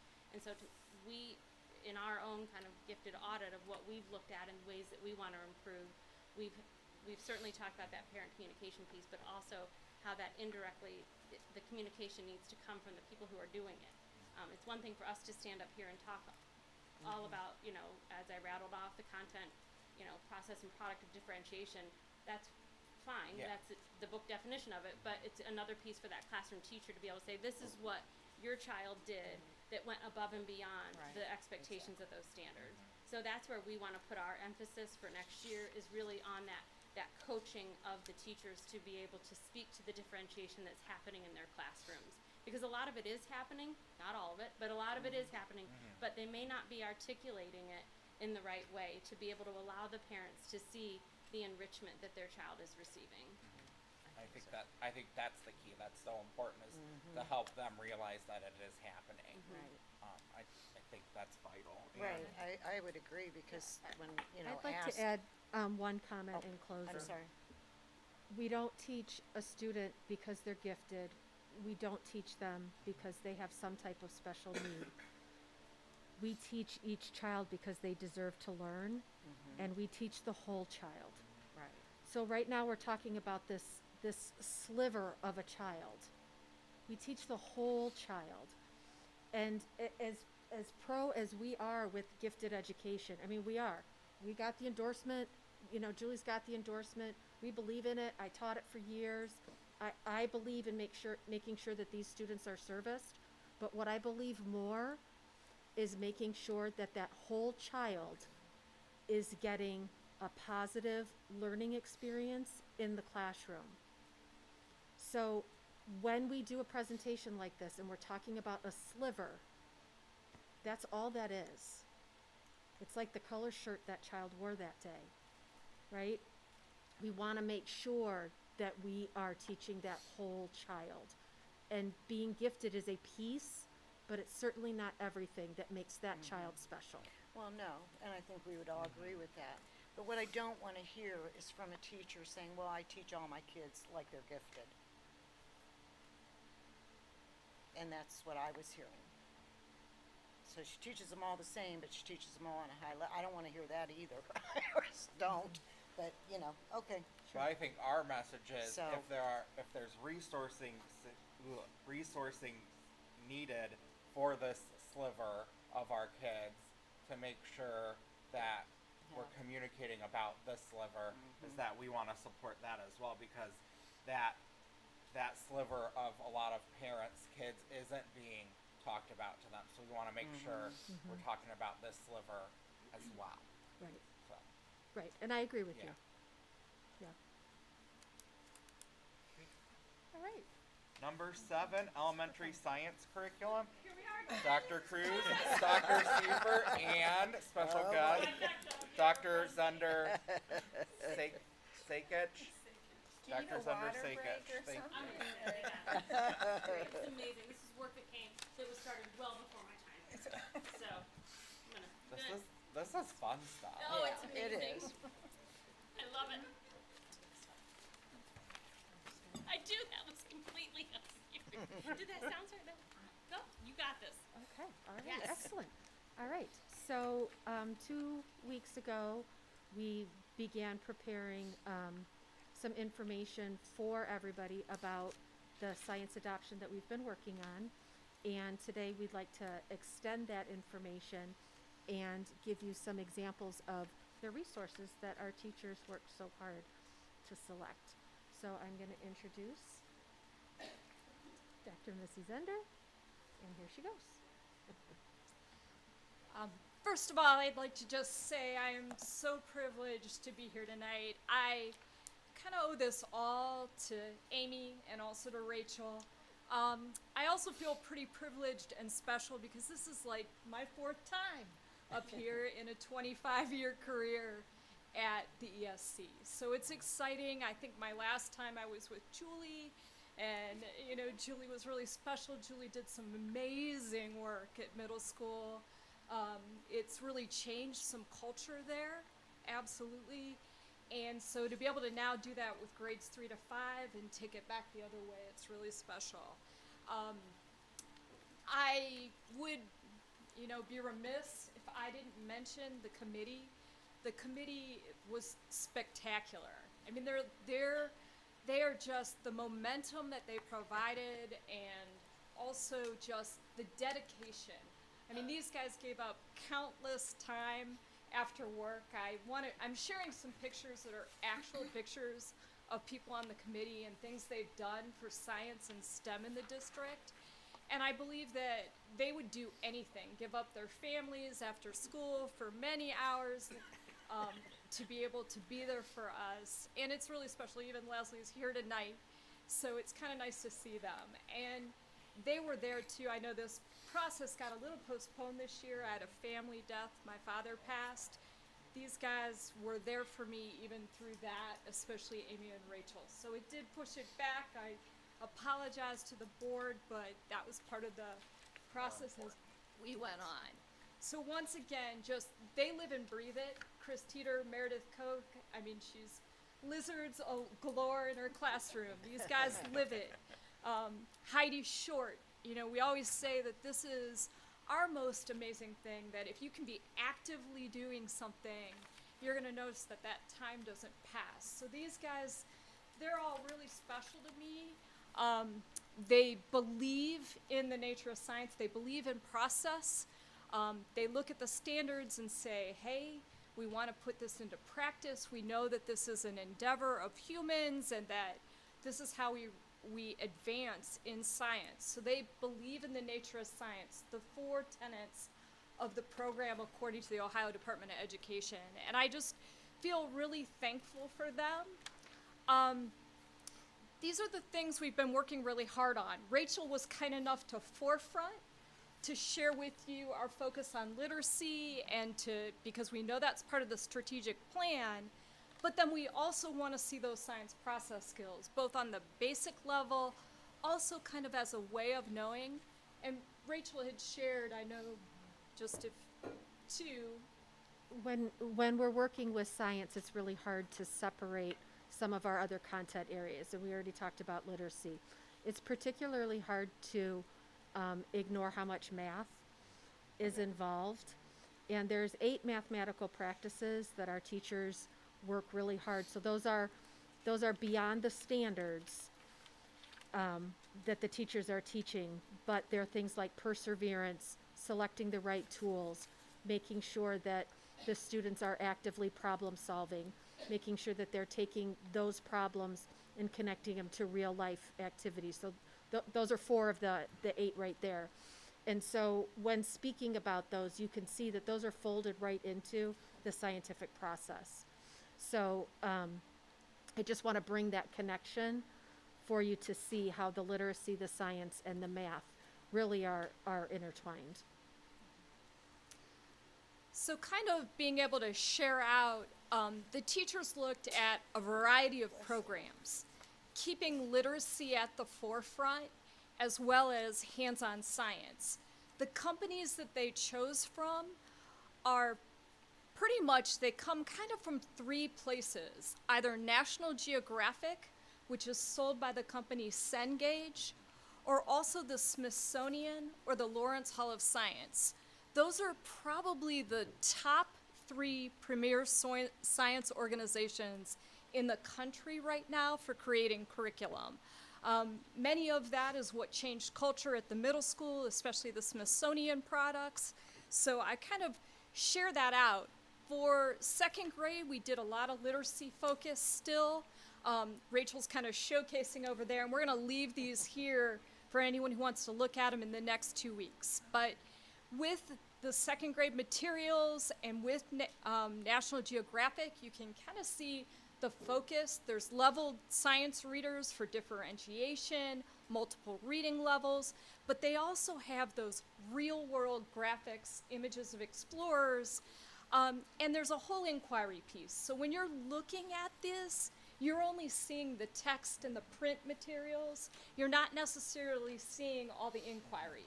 But if you look carefully, there's actually an inquiry within the teacher's manual. There's an inquiry book, all of that. You'll see kind of like the components up there so you know what's there. And we'll like I said, we'll leave it to look over, but not to kind of dwell on that tonight. As we went up to 3 to 5, we know for a fact that you cannot pass the 5th grade and continue your support for 5th grade without being able to also do experimentation and to read and write about science. So 3rd to 5th really had a very strong focus on inquiry. We looked at Lawrence Hall of Science products, FOSS. They're sold by the company Delta Education. That's what you'll see on your budget later on. They really focus on those science and engineering practices and making sure, as well as we chose to meet the Ohio science standards. It's hard with power standards in science because if you've only got 2 content standards for a unit in science, you're not going to choose one over the other. You've got 3 units. But at the same time, we definitely can prioritize the technology, prioritize the literacy. So being able to share that. Their other product was from the Smithsonian Science Education Center in Washington, D.C. They have been looking at what they call STC, and it's sold by Carolina Biological Supply Company. These are a little unique. They're kind of like some of the units that we have up at middle school. They have a very coherent storyline to them. So they will kind of start off with maybe a problem or a question and then work their way through that. It makes it really kind of unique, kind of different. So 3rd grade, you'll see they did go ahead and choose things from Smithsonian. From it, you'll see that as you look, you'll be able to see the lab sheets they'll do. You'll be able to see the materials within the teacher's guides. You'll be able to see pictures of what they do. So you'll get a better kind of feeling for that if you're able to go through it and to look through it. So really, once again, you're not seeing sort of this piece. This is what is coming with this. It's not just like, I have a feeling when these orders come, they'll take up about half of this library. So that'll be the day to come see it, except they're getting delivered to the building, so we'll never really have that, that view. But like, if you took that and you take that times 7 3rd grade teachers, you'll have an idea. So it's just really important that you know that the focus is getting things in the hands of the teachers and experiences in the hands of the kids. Also, each one of these are going to have really good guiding focus questions for phenomena. So I think that that will be something for them. They have a very strong electronic platform. Carlene Fliss, who's not here today, she actually shared, that was so important at 3 to 5. We're not going to show you that tonight because in the essence of time, but even showing kind of Leslie, I just wanted to bring up that picture of you.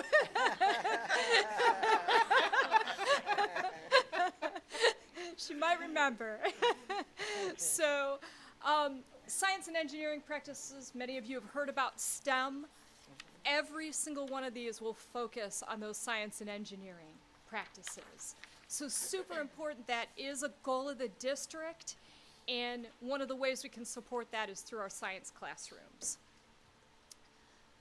Once again, just more of our experiences in STEM and engineering this year. There's several of the committee members who were at Kent State looking into aerospace engineering. So once again, they tend to share their opportunities that they have in the real world and integrate it with this as well. 4th grade, we have Lawrence Hall of Science and Smithsonian again. Smithsonian just developed another new program called Smithsonian Science for the Science Classroom, and that is also one of our choices. So you'll see 2 different Smithsonian projects. Once again, both sold by Carolina. Showing you the kits, there's always a student reader. They did every single correlation to the science standards at 3rd, 4th, and 5th grade. If Amy ever wants to share or Rachel wants to share, we have an open Google Doc that will show you all of their commitment to the strategic plan.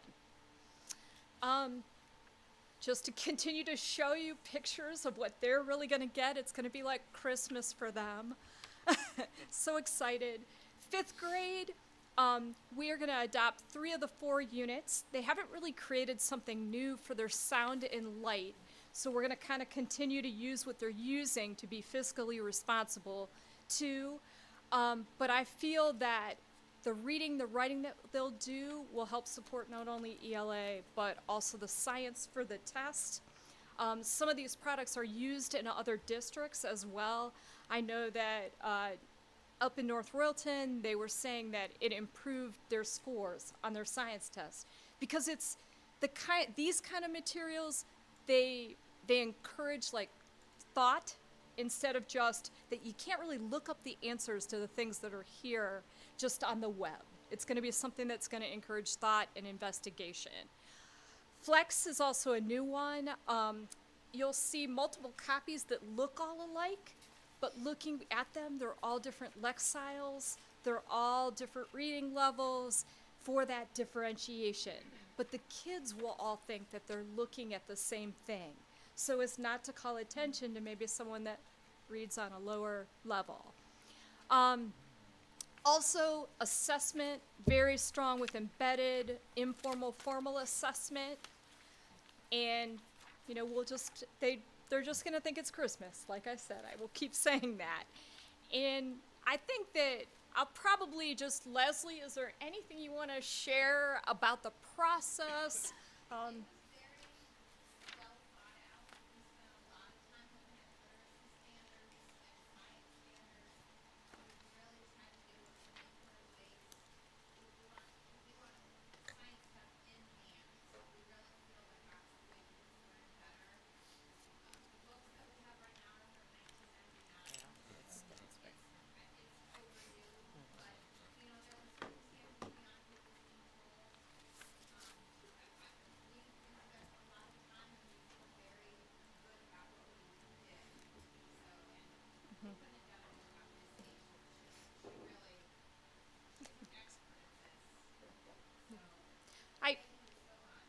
And I have to say, I'm so proud of the committee. Not once did the word textbook come out of their mouth. And I have to say that that's pretty special, you know, and, you know, to have like a team that was just committed to putting things in kids' hands. So thank you so much. I think I still went over my 5 minutes, but hopefully we ended on a good note. It was a tough act to follow, the other 6. So any questions though? I just have a comment. I mean, that's I mentioned this last time. I'm just jealous. I mean, this is awesome. This is jealous. I mean, this is. I wish we had stuff like this when I was in school. The whole experience factor, bringing that into the classroom, having stuff in students' hands. I mean, it's incredible. It's awesome work. So. Right. I also think it's you know, like it's so much more fiscally responsible to be able to choose a kit-based program that has a class set of books that all the kids have access to online. We didn't pay to have all those kids have access online. It's just those kind of programs give us access no matter what, and we don't have to pay for it. But also we're getting the things that they need without having to pay for that later. Right. So, and I feel that it was both a commitment to inquiry as well as the right thing to do and a fiscally responsible thing to do. Thank you. Yeah. I just have a comment too, because when I was a little kid, and it was a long time ago, but I wanted to be a scientist. That's all I wanted to be for a long time until I was like in 9th grade. And then my dream changed, which I'm not either, but that's okay. But I just love science, and I just can see how much this will affect those kids that, you know, how I loved it. Because I still remember DNA, 1953, the year I was born, and I'm like, okay, and I made my first DNA model when I was in 9th or 9th grade. I still remember that. I mean, it just was a joy to do, and I had National Geographics, and, you know, read them like crazy, and I just, you know, it was a real love for me when I was little, and I really think this is exciting for the little ones coming up. And if any board members next year want to go in and see it being implemented, you know, we will definitely be glad to have any of those teachers would be like, please come, please come. I wish I had a collection, because I am a certified diamond appraiser, you know, BC, before children, as I say, but not, you know, but I was, and you know, I used to have a lot of exposure to like gems, and I don't have those anymore, but you know, I love that field too, so yeah, it would be neat to go in and see the rocks and the minerals and all, you know. They would love it. Any of the people on the committee and many others would love to have any one of you walk in and see this adoption. Amy and Rachel have so much to be proud of. So they do. They have so much to be proud of. Yeah, it's So- really good. I think so.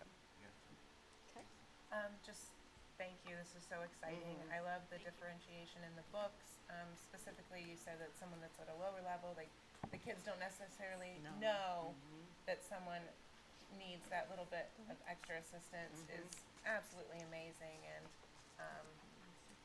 just this age is when kids want something in their hands and they're excited about it. And it will be like Christmas when everything comes. And I would actually love to see a picture, and I think the community would too. Just saying. I agree. I'll take a picture when I'm there, it's all right. Once again, if you're No, interested I'm in going to materials, observe. check out the materials list in any of the manuals. You can see what they're going to get with it, so that you'll be able to see that. What I love most is that it looks like our K-5 literacy program. Yeah, We've got big books, does. we've got small groups. It's the resources look the same. So as we learn from those two buildings how successful that is, we're building in science into that, and I see how you're looping that in together. So I want to give you kudos for that. And you said something that I think is the most important thing is that it's about getting resources in the hands of our educators, and that's got to be number one, because if we don't give them quality things to teach from, we haven't given them quality things to teach from. And that's gotta be, priority number one for us so thank you for that.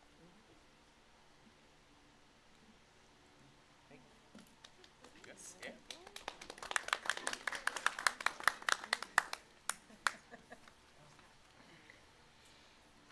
And then, in 2 weeks at our work session, because it's still a regular meeting, we can approve the contract then to buy these resources so they can get in the queue to get these resources in. Okay. Item E, Treasurer CFO's business by consent agenda, Ms. Stoikoi. Thank you. I'd like to recommend that the Board of Education approve all items listed in the treasurer's consent agenda. So moved. Second. Any discussion? Just a couple meeting minutes and then donations. There were a number of donations to the staff for the staff PD day, more birdie bags, and some donors' shoes over at Richmond. Please call the roll. Mr. Gomez? Aye. Mr. Harris? Aye. Mrs. Schaefer? Aye. Ms. White? Aye. Ms. Coco? Aye. Item F, Treasurer CFO's business. Your comments, Ms. Stoikoi. I don't have a lot. I just wanted to thank my own staff. It had, not just for us, but it has been a year. I think for everyone, it has been a couple of years for everyone, and so just they've really I changed a lot on them this year. We changed systems, a couple different ones. We're in the process of changing some others, and took them on some endeavors this year. And they never complain, and they always pitch in and do extra where I need them to do it. And it's been a rough go the last couple of years for everyone. So I just wanted to thank them for always being willing to pitch in and help where needed and step up to the plate, because I really do appreciate them. I think we all agree. Yeah. We all agree. They're phenomenal people. You have a Yes. great team. Yes. And the district just celebrated your accomplishments with the audit on our Facebook page as well. So, when is the auditor of state representative coming? They have not reached out. That's usually towards the fall. Okay. I believe is when they did that last year. So because they're still finishing up some other audits Okay. and things, so when they do, I'll Okay, let you know. thank you. On to item G, Superintendent CEO's business by consent agenda, Mr. Shabady. Thank you, Mr. President. It's recommended the Board of Education approve all items listed in the superintendent's business consent agenda. So moved. Second. Any comments? I have a few things that I want to highlight. One is we are adopting here a new AP lit textbook to go along with our 612 curriculum update and talk about, the importance of getting quality resources in our teacher hands. We're replacing a 24-year-old textbook, and that's just the way things were for a long time because of the financial situation we were in. But it's refreshing that now that we're in a different financial situation to be able to make those needed changes. I also want to welcome, and after we vote on his contract, we'll let him say a few words, Mr. Dolka, who is going to be our new principal at Silver Lake Elementary School. We're welcoming him back to Cuyahoga Falls. And as Mrs. McClure noted when we talked about this at agenda review, it's not often in the past that people leave and then come back. So we're especially proud to be able to welcome people back to our district. And that's all I have. Okay, please call the roll.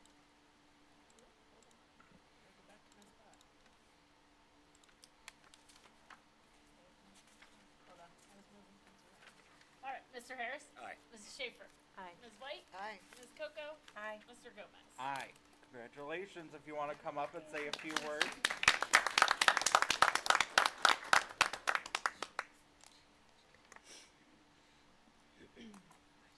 Well, I definitely will say that this was not conveyed to me that I would have some time, but that's okay.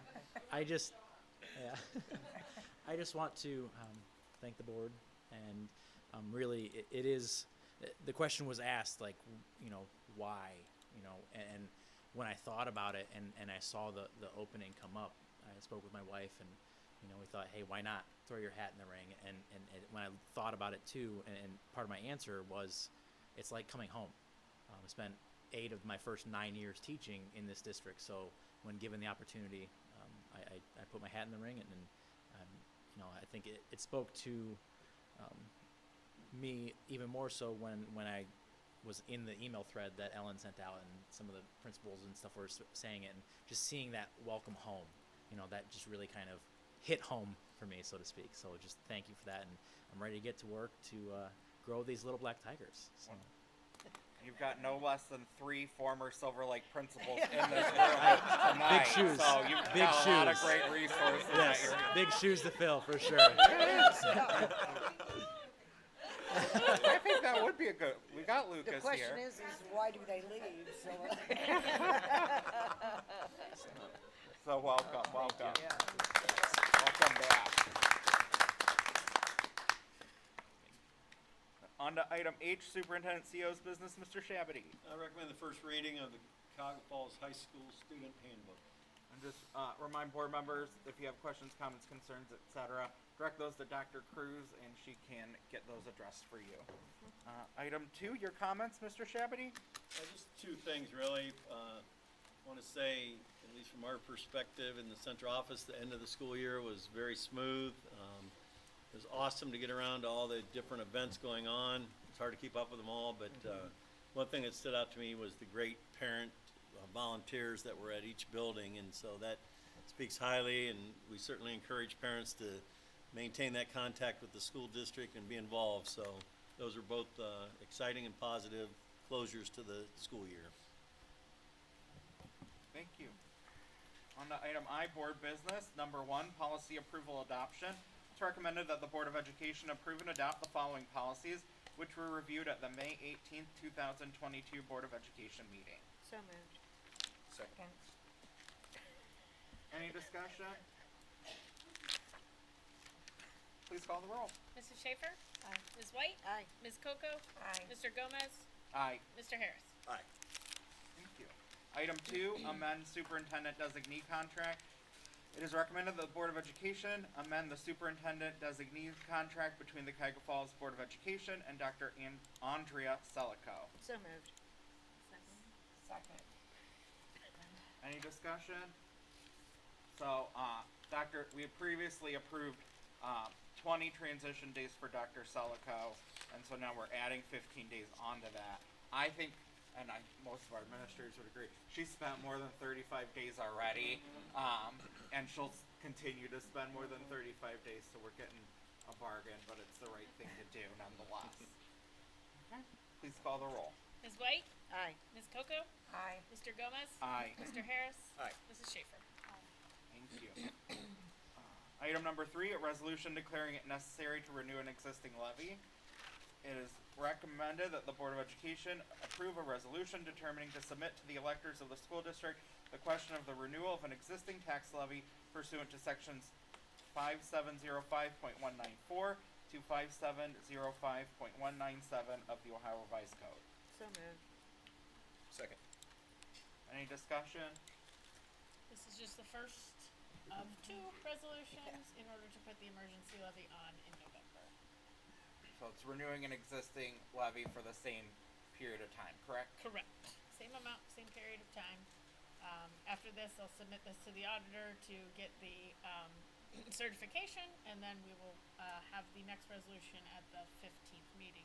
And if we're successful in this renewal, which we certainly hope we will be off the ballot for at least the whole calendar year. I believe so. So what a relief that would be, Yep. not just to all of us, but also to our community as Yep. well. Anything sure. further? Please call the roll. Ms. Coco? Aye. Mr. Gomez? Aye. Mr. Harris? Aye. Mrs. Schaefer? Aye. Ms. White? Aye. Thank you. We'll see that second resolution then, probably this month. Yes. Okay. Item 4 is a discussion topic board community outreach. So at our last construction meeting, we had discussed like doing the Falls Downtown Fridays or different ways to get out and about. So Mr. Harris has some information, discussion points on that, and then Ms. Coco try to identify ourselves when we're out and about at these things as well. So we'll go kind of Yep. give us the roadmap, Mr. Harris. Yeah. So as Mr. Gomez said, we discussed the last building construction meeting, finding different ways we can reach, I'd say, a different group than we normally would. And so the Falls Fridays idea came up. I reached out to the Downtown Falls Partnership, and they have approved us to have a table or a tent at Falls Friday events. Anyone we want to. I sent an email back and asked which one she would recommend we attend. Obviously, the first one was a big one. She said, I believe, and I'll have to go back and check my email here, August 12th, where they're celebrating the 100th anniversary of the Cuyahoga Falls Police Department. And then she said the Little Black Tigers are the nonprofit on 729, and Michael Weber is a Cuyahoga Falls High School graduate, so that should draw a pretty big crowd, those days as well. So, I guess where we move forward, what Fridays do we want to do it, and then what material would we like to, provide folks? Obviously, I think we talked about having the model down there, so folks can walk around that and see it. Handouts. Ms. Coco probably or Schaefer will probably talk about that more. That's where we are. I guess just nailing down, the dates we want to do it. Obviously, personally, I don't think we should be down there every Friday. I'd like to enjoy one of them at some point. Just nailing down some dates and just figuring out the logistics of, what we want to have. So. I like that too because it's one a month. Mm-hmm. Yeah. So that's like things we can publicize. It Right. kind of makes it easier that way if it's once a month. Right. That it keeps it consistent throughout the summer with that sense of engagement. Right. So Makes and sense. they're 5 to 10, I think. I think I'm yes. pretty sure. I think so. Confident Yeah, on I'm not that. exactly sure of the number yet, but So I have a pin in it right now with Ms. Snyder with the down at City Hall. So that's what we want to talk about at this meeting. So can reach out to her whenever. I think I can make all of those work. I certainly, obviously, we have to schedule it because we can't have 3 of us there because then somebody wants to ask this question. That's a board meeting. We got to be above board, so we got to schedule that out to make sure we're hunky dory with the law. But I know that I can volunteer for parts of those 3. I can give that much. So I could too. Yeah. Like a Same. couple hours Yeah. or whatever. Right. I think we Two. could maybe even, I don't know if you would wanna create just a sign-up sheet for Yep. us Sure. and send it out and we can plug ourselves in to make sure that there's never more than 2 of us, but always 2 of us. Yep. Yeah. For Yeah. those. Yep. That way. Good idea. Perfect. But I think that's a good plan too. We have to think, there's the logistics piece that we don't have to talk about in a meeting, I suppose, but like of what we need to have that and how we get their model there. Right. And making sure we have something if it starts raining. I don't think they want that to get They get rained, wet. so No. given the amount of effort they put into creating that, so just those logistical pieces that can't certainly we can figure out. But yeah, I think that's great. Thanks to the city for allowing that. Absolutely. Yeah. Absolutely. I'll reach out to her and let her know. So we were just going to focus on the one a month then. I think that's I good think too, that's because I think that's easier. We can publicize it Right. that way. But, Okay. yeah. Perfect. One suggestion that was actually from a member of the community leadership team was if, I don't even know if this is possible, if TDA wasn't meeting their model during the time that we're doing these, if there was a place downtown that we could almost set up in a storefront somewhere, just have the model and have like a poster of what's going on just down there all summer, and then we Yeah. could pull it out for the events and put it back. I don't know if a business would be willing to do that for us or what, I don't know. Say the library would be cool. Library or Yeah. We would want it somewhere where people can't be probably physically touching it without supervision, because we don't want it bothered, but Good idea. I think it's an awesome idea if we wanted to brainstorm about that. Yeah, I could We don't ask, need to brainstorm it this minute, but I if do we- know the owners of Crave. I could ask. Yeah. There's some art galleries down there. There too. are, I mean, so, yeah. I don't know any of those. So just owners, something to Yeah. think Right. about, I think we all Exactly. have different connections that maybe we Yep. could Yeah. come up with something that would work. And then it would just be there to Mhm. bring out. Would be easier than trying to transport it. Yeah, because the pavilion wouldn't work because Yeah. the festivals Right, that they pay use need that, the space. right, Mhm. right. That's a good thought. I just don't know, it's not gonna be safe in my garage with children all summer, so. That's not an option. Right. When was the date in June? AJ, do you know? 17th. Okay, thank you. I didn't Didn't get that catch far. that one. And then July 29th and August 12th. I got it. Yep. Okay. Thank you. So I think that's a good plan. We got that. Work on some of the logistics pieces, and I'm sure between what we have at the district and what we all have at our own houses, we can Right. supply what we need. And then one of the other things that Ms. Coco had talked about is finding. This was before this. She had said about finding opportunities to help communicate out to the community what it is that we do, at these meetings and between these meetings. And so we had discussed maybe a one pager or something, but I'll let you go from there because you had the idea. Yes, I think that it's important for our community. Not very many people are listening and or attending our board meetings. I'm very appreciative to those that do. For them to really know what decisions are being made and how we're having a positive impact in the district. And we need to be able to toot our own horn for them to know that, which I would love to get Ms. Stewart, our new community coordinator, on board to help do a little one pager.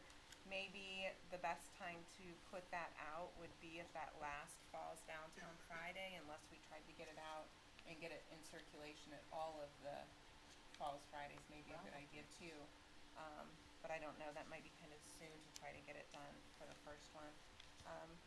But just real short and simple, these are our district, just itemize it according to our district goals and what we've done as a board in the past, as a new board since January. If we wanted to do as a board for the entire school year, definitely that. But just little key points, things that we know the community be like, oh wow, you approved this new curriculum for this, you have new literacy, those are the things that our communities want to know, and that I think will make a huge impact to know that we are listening to our community and the needs that they've communicated to us, so. And I think Mr. Bugatti's department can provide some good information Yes, on how many definitely. roofs have we replaced in Yes. the last Right. 5 years, and how many Yeah, parking lots have we replaced in the last 5 years, because people might see the one in their neighborhood and appreciate that, but when you realize that's been happening all around the district, I think bring that greater awareness that, you know, you're seeing maybe what's happening in the parking lot at your neighborhood school, but here's what's happening across the district, and then here's a little sample of what's happening inside of our schools that you probably don't know about, that some of our parents don't know about. And maybe that's how we would categorize it. And we get the Friday updates from everyone on the and maybe that's how we would categorize our facts. You know, we've got our all the different departments, so maybe that's how we could do it, just so that they get a snippet, a little positive snippet of all the different things going on. Would be awesome. And make them maybe more appreciative of everything that everyone does in this district too. On the other side, not that they don't, not that there aren't parents that don't, but Yeah. Over the last 5 years, the capital improvements, major improvements that we've done in the district, so it's pretty much finished. And people don't, I mean, the broader community doesn't realize we have a new superintendent coming in, and that we're one-to-one technology, you know, because everybody just kind of did that during COVID, but we never took the opportunity to toot our horn that we did that. But we're also 2-to-1 at some of our grade levels, and that's not something that every district can talk about. So, and you know, 3 years running, we've gotten the Auditor of State Award for our audit. So there's a lot of tooting to be done, and I think if we're gonna be out and about in the community, we want to make sure we've got some of those highlights, because bad news spreads easily and good news spreads slowly. So it's important that people think that's good. I think we probably could get it done by June 17th. okay. Is Miss Stewart isn't officially Well, July 1? she's got consulting time, so that's not our time to decide, but 20 days. So she was officially done yesterday. And then she has 20 days just between now and August 1st. so I I don't know. I don't know if she's gotten together with Dr. Selico to put together a schedule. I'm not seeing Dr. Selico except for down the hall. Yeah. And Dr. Selico's at Bedford's graduation day, so I would probably email her, because it sounds like something she would be on board. Frankly, I think Dr. Selico will probably show up those 3 Fridays with Family Intel, because that's who we've learned that she is, and be there as well. Not that she has to, but that's just kind of her style. So. Would you like me to reach out to Sure, her and coordinate all that and try to get something Sure. going? And then I think everyone will support you, whatever you need from any of us to help you. Awesome. And if we come up with what we would need from you, just little bullet points, I'll email everyone out. Awesome. Thank you. You're welcome. And then to Mrs. Schaefer, and this is something that a few people have brought up, but we've talked about, how do we get people to know when we're at this community event, how do we get them to know who we are? So we've talked about t-shirts and different things. I don't know. You shoot on that one. Topics or If we wore a T-shirt that said "Ask me about the levy," "Ask me about the new something," a T-shirt that would it's "Ask me about what do you know about this?" Because a lot of people don't even know about the building project at all. If you don't have a kid in school, you probably don't know any of the details that's happening. And even if you do have a kid in school, you might not know the details of what's happening. So pretty cut and dry. I know in Columbus City Council, they have these shirts that say, like, I am your Columbus City Council member. On the back it says, asking your questions about Columbus. Something that just invites people and identifies us maybe when we're down there out and about, because people aren't that super engaged in who their school board members are either, which we're all aware of as well. So to make sure people know who we are and why we're there as well. I think we all know t-shirt people. Yep, I like that idea. I definitely support that. Yep. And I support Mrs. Schaefer doing her design magic to come up with something. It's true. Aaron Woodward, we'll get you those cheap. Yeah. Yeah. you can't know a PTA mom without knowing a t-shirt person. I've got 3 t-shirts. Well, I think unless anyone has anything else, I think that's great. I'm excited. Yeah. It'll be good. We got to get this good news out to our community. Absolutely. Okay, thank you. On to item 5, discussion topic treasurer evaluation. So our policy says that we evaluate 2 people, treasurer and superintendent. We don't evaluate Mr. Shabby because he's interim. It's in his contract that we're not evaluating him. So the only person we have to evaluate this year is Ms. Stoikoi, and it's in our policy that says that they have to agree to the form of the evaluation. So the process we do is that we always discuss it, reach agreement, then at the next meeting we would meet as a board in an executive session to go through our evaluation. So what you'll get, and I'll work with Mrs. Erb, is that you'll get a copy of the Ohio Treasurer Evaluation Standards and then a copy of the job description, because those are the 2 things that we evaluate based off of.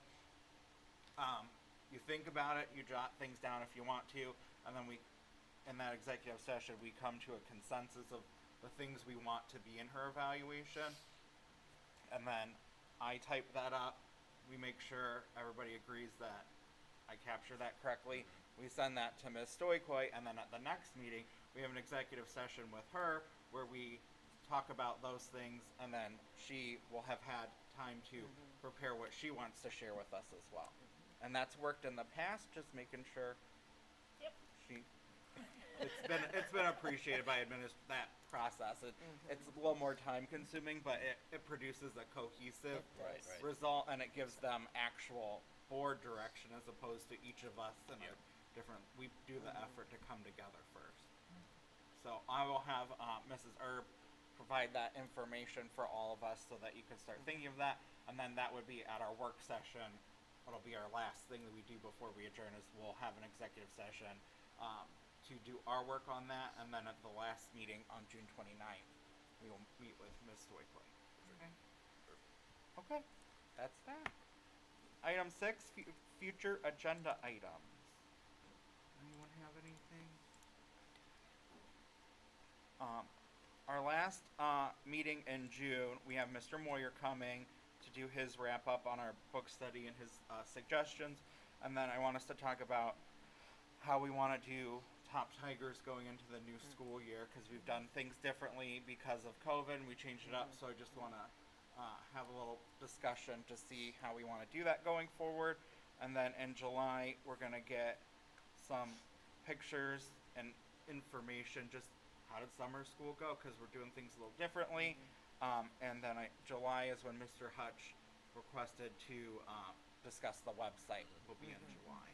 And then I sent you that very detailed email about all of June, because we'll be very busy, so let me know if there's stuff that I missed. Okay, on to number 7, committee report, 612 construction core team, Ms. White. We will be meeting, I believe, Thursday, June 16th at 1 o'clock.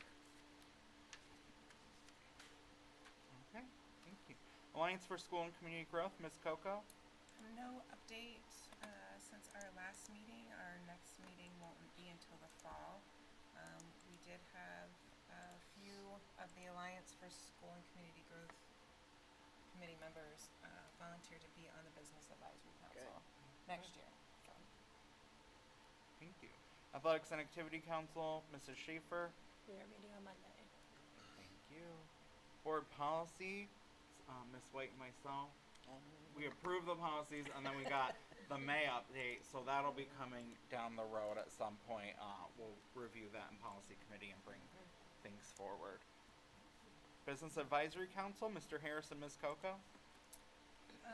Yes, we met last week, the morning of graduation, and, very encouraged with the turnout after having a few meetings with not enough members there, and the just commitment from our community to be involved in our district and for us to continue to foster that relationship has been amazing. Very valuable feedback of areas of opportunity that they're seeing in the workforce and students as they're coming out, and not just our students, but in general. that we can focus on specifically at the high school level, and a lot of great ideas for career night of different people that have been there in the past, and just really excited for that to start again in August on the 16th. Sure. Thank you. And I think you become aware that we have this very rigid policy on business advisory council. So as you guys continue to progress through that, if there are things you want us to change, let Ms. White and I know we're happy to make changes. If the current format isn't working, we can change the roadmap for that to make sure that it's effective going forward. Thank you. Financial Advisory Committee, Mrs. Schaefer? I don't have anything. Nope. Foundation Alumni Association, that's me. We have not met since our last meeting.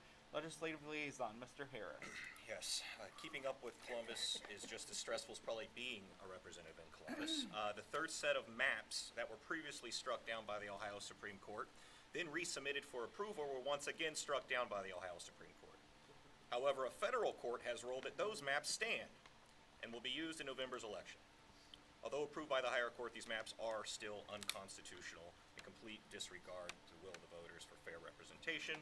Yesterday, there were hearings on House Bill 616 and House Bill 99. Again, House Bill 616 would prohibit schools from teaching about divisive or inherently racist concepts, including sexual orientation and gender identity, for students between kindergarten and third grade. And House Bill 99, which would allow armed teachers in the classroom and loosen state requirements for handling guns in schools. Before I actually walked through the door, I checked my phone. It passed the Senate and is heading to the House. Another thing with that, there's a requirement on there for training when it comes, if a teacher is going to be armed, if the school board votes for that. They are capping that at 24 hours of training. But boards could go higher. So I just wanted to throw that in there. The Senate Ways and Means Committee scheduled a last-minute hearing on vote of House Bill 140 this morning. House Bill 140 significantly modifies the ballot language. Again, election notice of property tax levies. To date, the bill has received only 2 hearings in the Senate committee, with most recent hearing occurring in September of 2021, 9 months ago. It has passed committee this afternoon, and can't read my writing here. It's heading to the governor's desk. Let's see, and it passed the Senate, I apologize. Passed Senate this afternoon, now heading to the governor's desk. So, that's all I have. Thank you. Thank you for the update, not for the information. Yeah. Student Achievement Liaison, Ms. White. We did meet, and basically it was a recap and pretty much what we had heard at the board meeting last time. So the student wellness and then the literacy update and all that. So the student surveys. So we just kind of went over that. I don't think I'm leaving anything out. It was just kind of wrap up for the year. Okay, thank you. Student Wellness and Success Liaison, that is me, and I don't have anything new since our presentation at the last meeting. So on to item 8, comments, Mr. Harris. Yes. As always, congratulations to our top Tigers, our Soapbox Derby team members, and all those amazing folks who were recognized this evening for their incredible work in our district and community. I want to congratulate once again the class of 2022. This was my first graduation as a board member, and it'll probably be one of the most memorable. I'm sure there's going to be more. Hopefully there's more. But it was just a very memorable moment. So I'm wishing each of our graduates success moving forward. Another congrats to our teachers and staff and administrators on making it through another school year, coming out of COVID, dealing with mask hysteria, staffing shortages, and challenges this year. It presented, it wasn't easy, but I'm thankful to have such amazing people working to keep this district moving forward, so thank you all so much. And I just want to recognize that this month is Pride Month. It's a time for us to celebrate and uplift our LGBTQIA+ community and work to continue the amazing progress we've made thus far. Remember, it's easier to love than it is to hate. And then lastly, of course it's me, I want to say a few words about what happened in Texas last week. I know the district did put out a statement, but I would like to, say my own words here. I remember when I was in the 3rd grade in 1998-99. It was the first year schools began doing a lot of the lockdown drills following mass shooting of Columbine High School in Colorado. As a kid, I didn't quite understand exactly why we were doing it, the reason for it. I just remember us pulling the window shades, closing the door, locking it, and then hiding under our desks. That was 22 years ago. 22 years ago. Since then, some 311,000 children have suffered some form of gun violence in their schools, with 169 of them being killed. We have an obligation to keep our students and staff safe, as do our representatives in Columbus. This House Bill 99, arming teachers and staff, is wrong, and it's not going to do anything but make things worse. Asking our teachers, who already work hard enough to carry a firearm in the classroom in case of an active shooter, isn't a responsibility they want, nor one they need. We can't continue to live our lives numb to the horror of gun violence that take thousands of lives each year, many of them children. It's past due we fix this problem, and House Bill 99 is not the way. That's it. Mrs. Schaefer? I don't have much. I would like to also congratulate the class of 2022.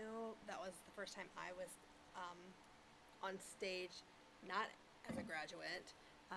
It was a very cool experience to look out and see all the families there supporting their students. It was a very cool experience. Congratulations to Libert Bazzelli on earning his diploma. That was also really a touching and moving experience, and I'm very glad I got to be a part of that. I did get to go down to Columbus for the Soapbox Derby recognition, and I will say that was an experience. It was a lot of things I did not know was going on, where we were going, and I was following the tour guide around. I got lost, but it was very cool to to go down there and meet people, shake some hands, and hear what's going on. I also would like to express gratitude for our crossing guards that are at each of the elementary schools and the key intersections in the district, and I don't think they get a lot of recognition because they are employed through the police department, correct? So they're not school employees, but they do a great job for our community and for our schools, and they keep a lot of children safe, so I'm thankful for them. And I think that is it. Thank you. Thank you. Ms. White? Yes, I would really like to take the time to just thank my colleagues on this board for letting me cut in on their graduation nights of giving diplomas to my granddaughter's friends. It was a special night for me because my granddaughter did graduate, and I just appreciate that. And Ms. Schaefer, thank you for the pictures. I will be printing those out. I really appreciate that. For, it is. It's once in a lifetime thing. I waited 6.5 years, 2 seconds, but it's a memory that will last the rest of my life. I have some sad news. Back when I was a student here, I had the most wonderful English teachers, and one of my English teachers died this past week, Miss Victoria Wallenser. She was an excellent English teacher. I was so lucky to have a bunch of brand new teachers when I was a kid here. Not only did she teach me, but she taught my daughters as well. And so she was just very special. She taught here for 30 years. I was lucky enough to teach with her as well, her last year or so when I came back up to the high school. And the one thing that I remember most about Vicki, and she told me to call her that since I was a teacher. It was hard to do, but I did. I remember her tests, and my daughters also do. A, Shakespeare. B, Marlowe. C, Bacon. D, A and C. E, all of the above. F, none of the above. They were the hardest tests I ever had taken in my life, but boy, I learned English Lit and English from her. Just a magnificent teacher. So just wanted to tell everybody about her. I also have an article. I'm not going to read the whole thing because it's late. But it was in the Beacon Journal. I'm sure most of you saw it already anyway. But should students who fail third grade reading exams be held back? and I know most of you probably read this, but the answer was no, basically. They should not, because of their social, emotional wellness. And plus, we know that they don't graduate a lot of times when they are held back a year. It's not worth it. So hopefully that can be remedied down the road. I also wanted to speak about Uvalde because I had to do those place and secure and lockdowns as well as when I was a teacher. 311,000 have experienced gun violence in schools across this country. There have been just 18 mass shootings just on Memorial Day weekend, over that weekend. 18 mass shootings. It's just, I don't know. In the past 5 years, 119 school shootings, 27 just in 2022, 27 in 2022. Most Americans agree that there should be background checks. That is 88%. Most Americans agree that there should be red flag laws or waiting periods, 84%. Most Americans, not all, ban on assault and military-style weapons is 67% in this country. We need to be safe in places, not only our children, in schools, but in our places of worship, in our grocery stores, concerts, anywhere. Anywhere. Lockdown drills and place and secure, they do little to prevent this kind of insanity, and it is. So I will give my thoughts and prayers to the parents and people of Uvalde, but I can do something else. I can vote for people that are willing to pass background checks. I can vote for people that are willing to pass red flag laws. I can go out and vote this fall on those people that will ban assault-style weapons. That's what I can do, and I hope you all will join me in our community so our kids don't have to go through this ever again, because it's scary. Very. Thank you. Ms. Coco. Yes, I will start by echoing the sentiments of Ms. White and Mr. Harris, and I'm not going to say much more because there isn't much more to say other than what they have already said. As someone who is known for writing eloquent pieces on social media, I have struggled to write a single word because there are none. And there's nothing that I haven't already written time and time again. After I've walked my own children to schools with their flags at half-mast over and over again over the years.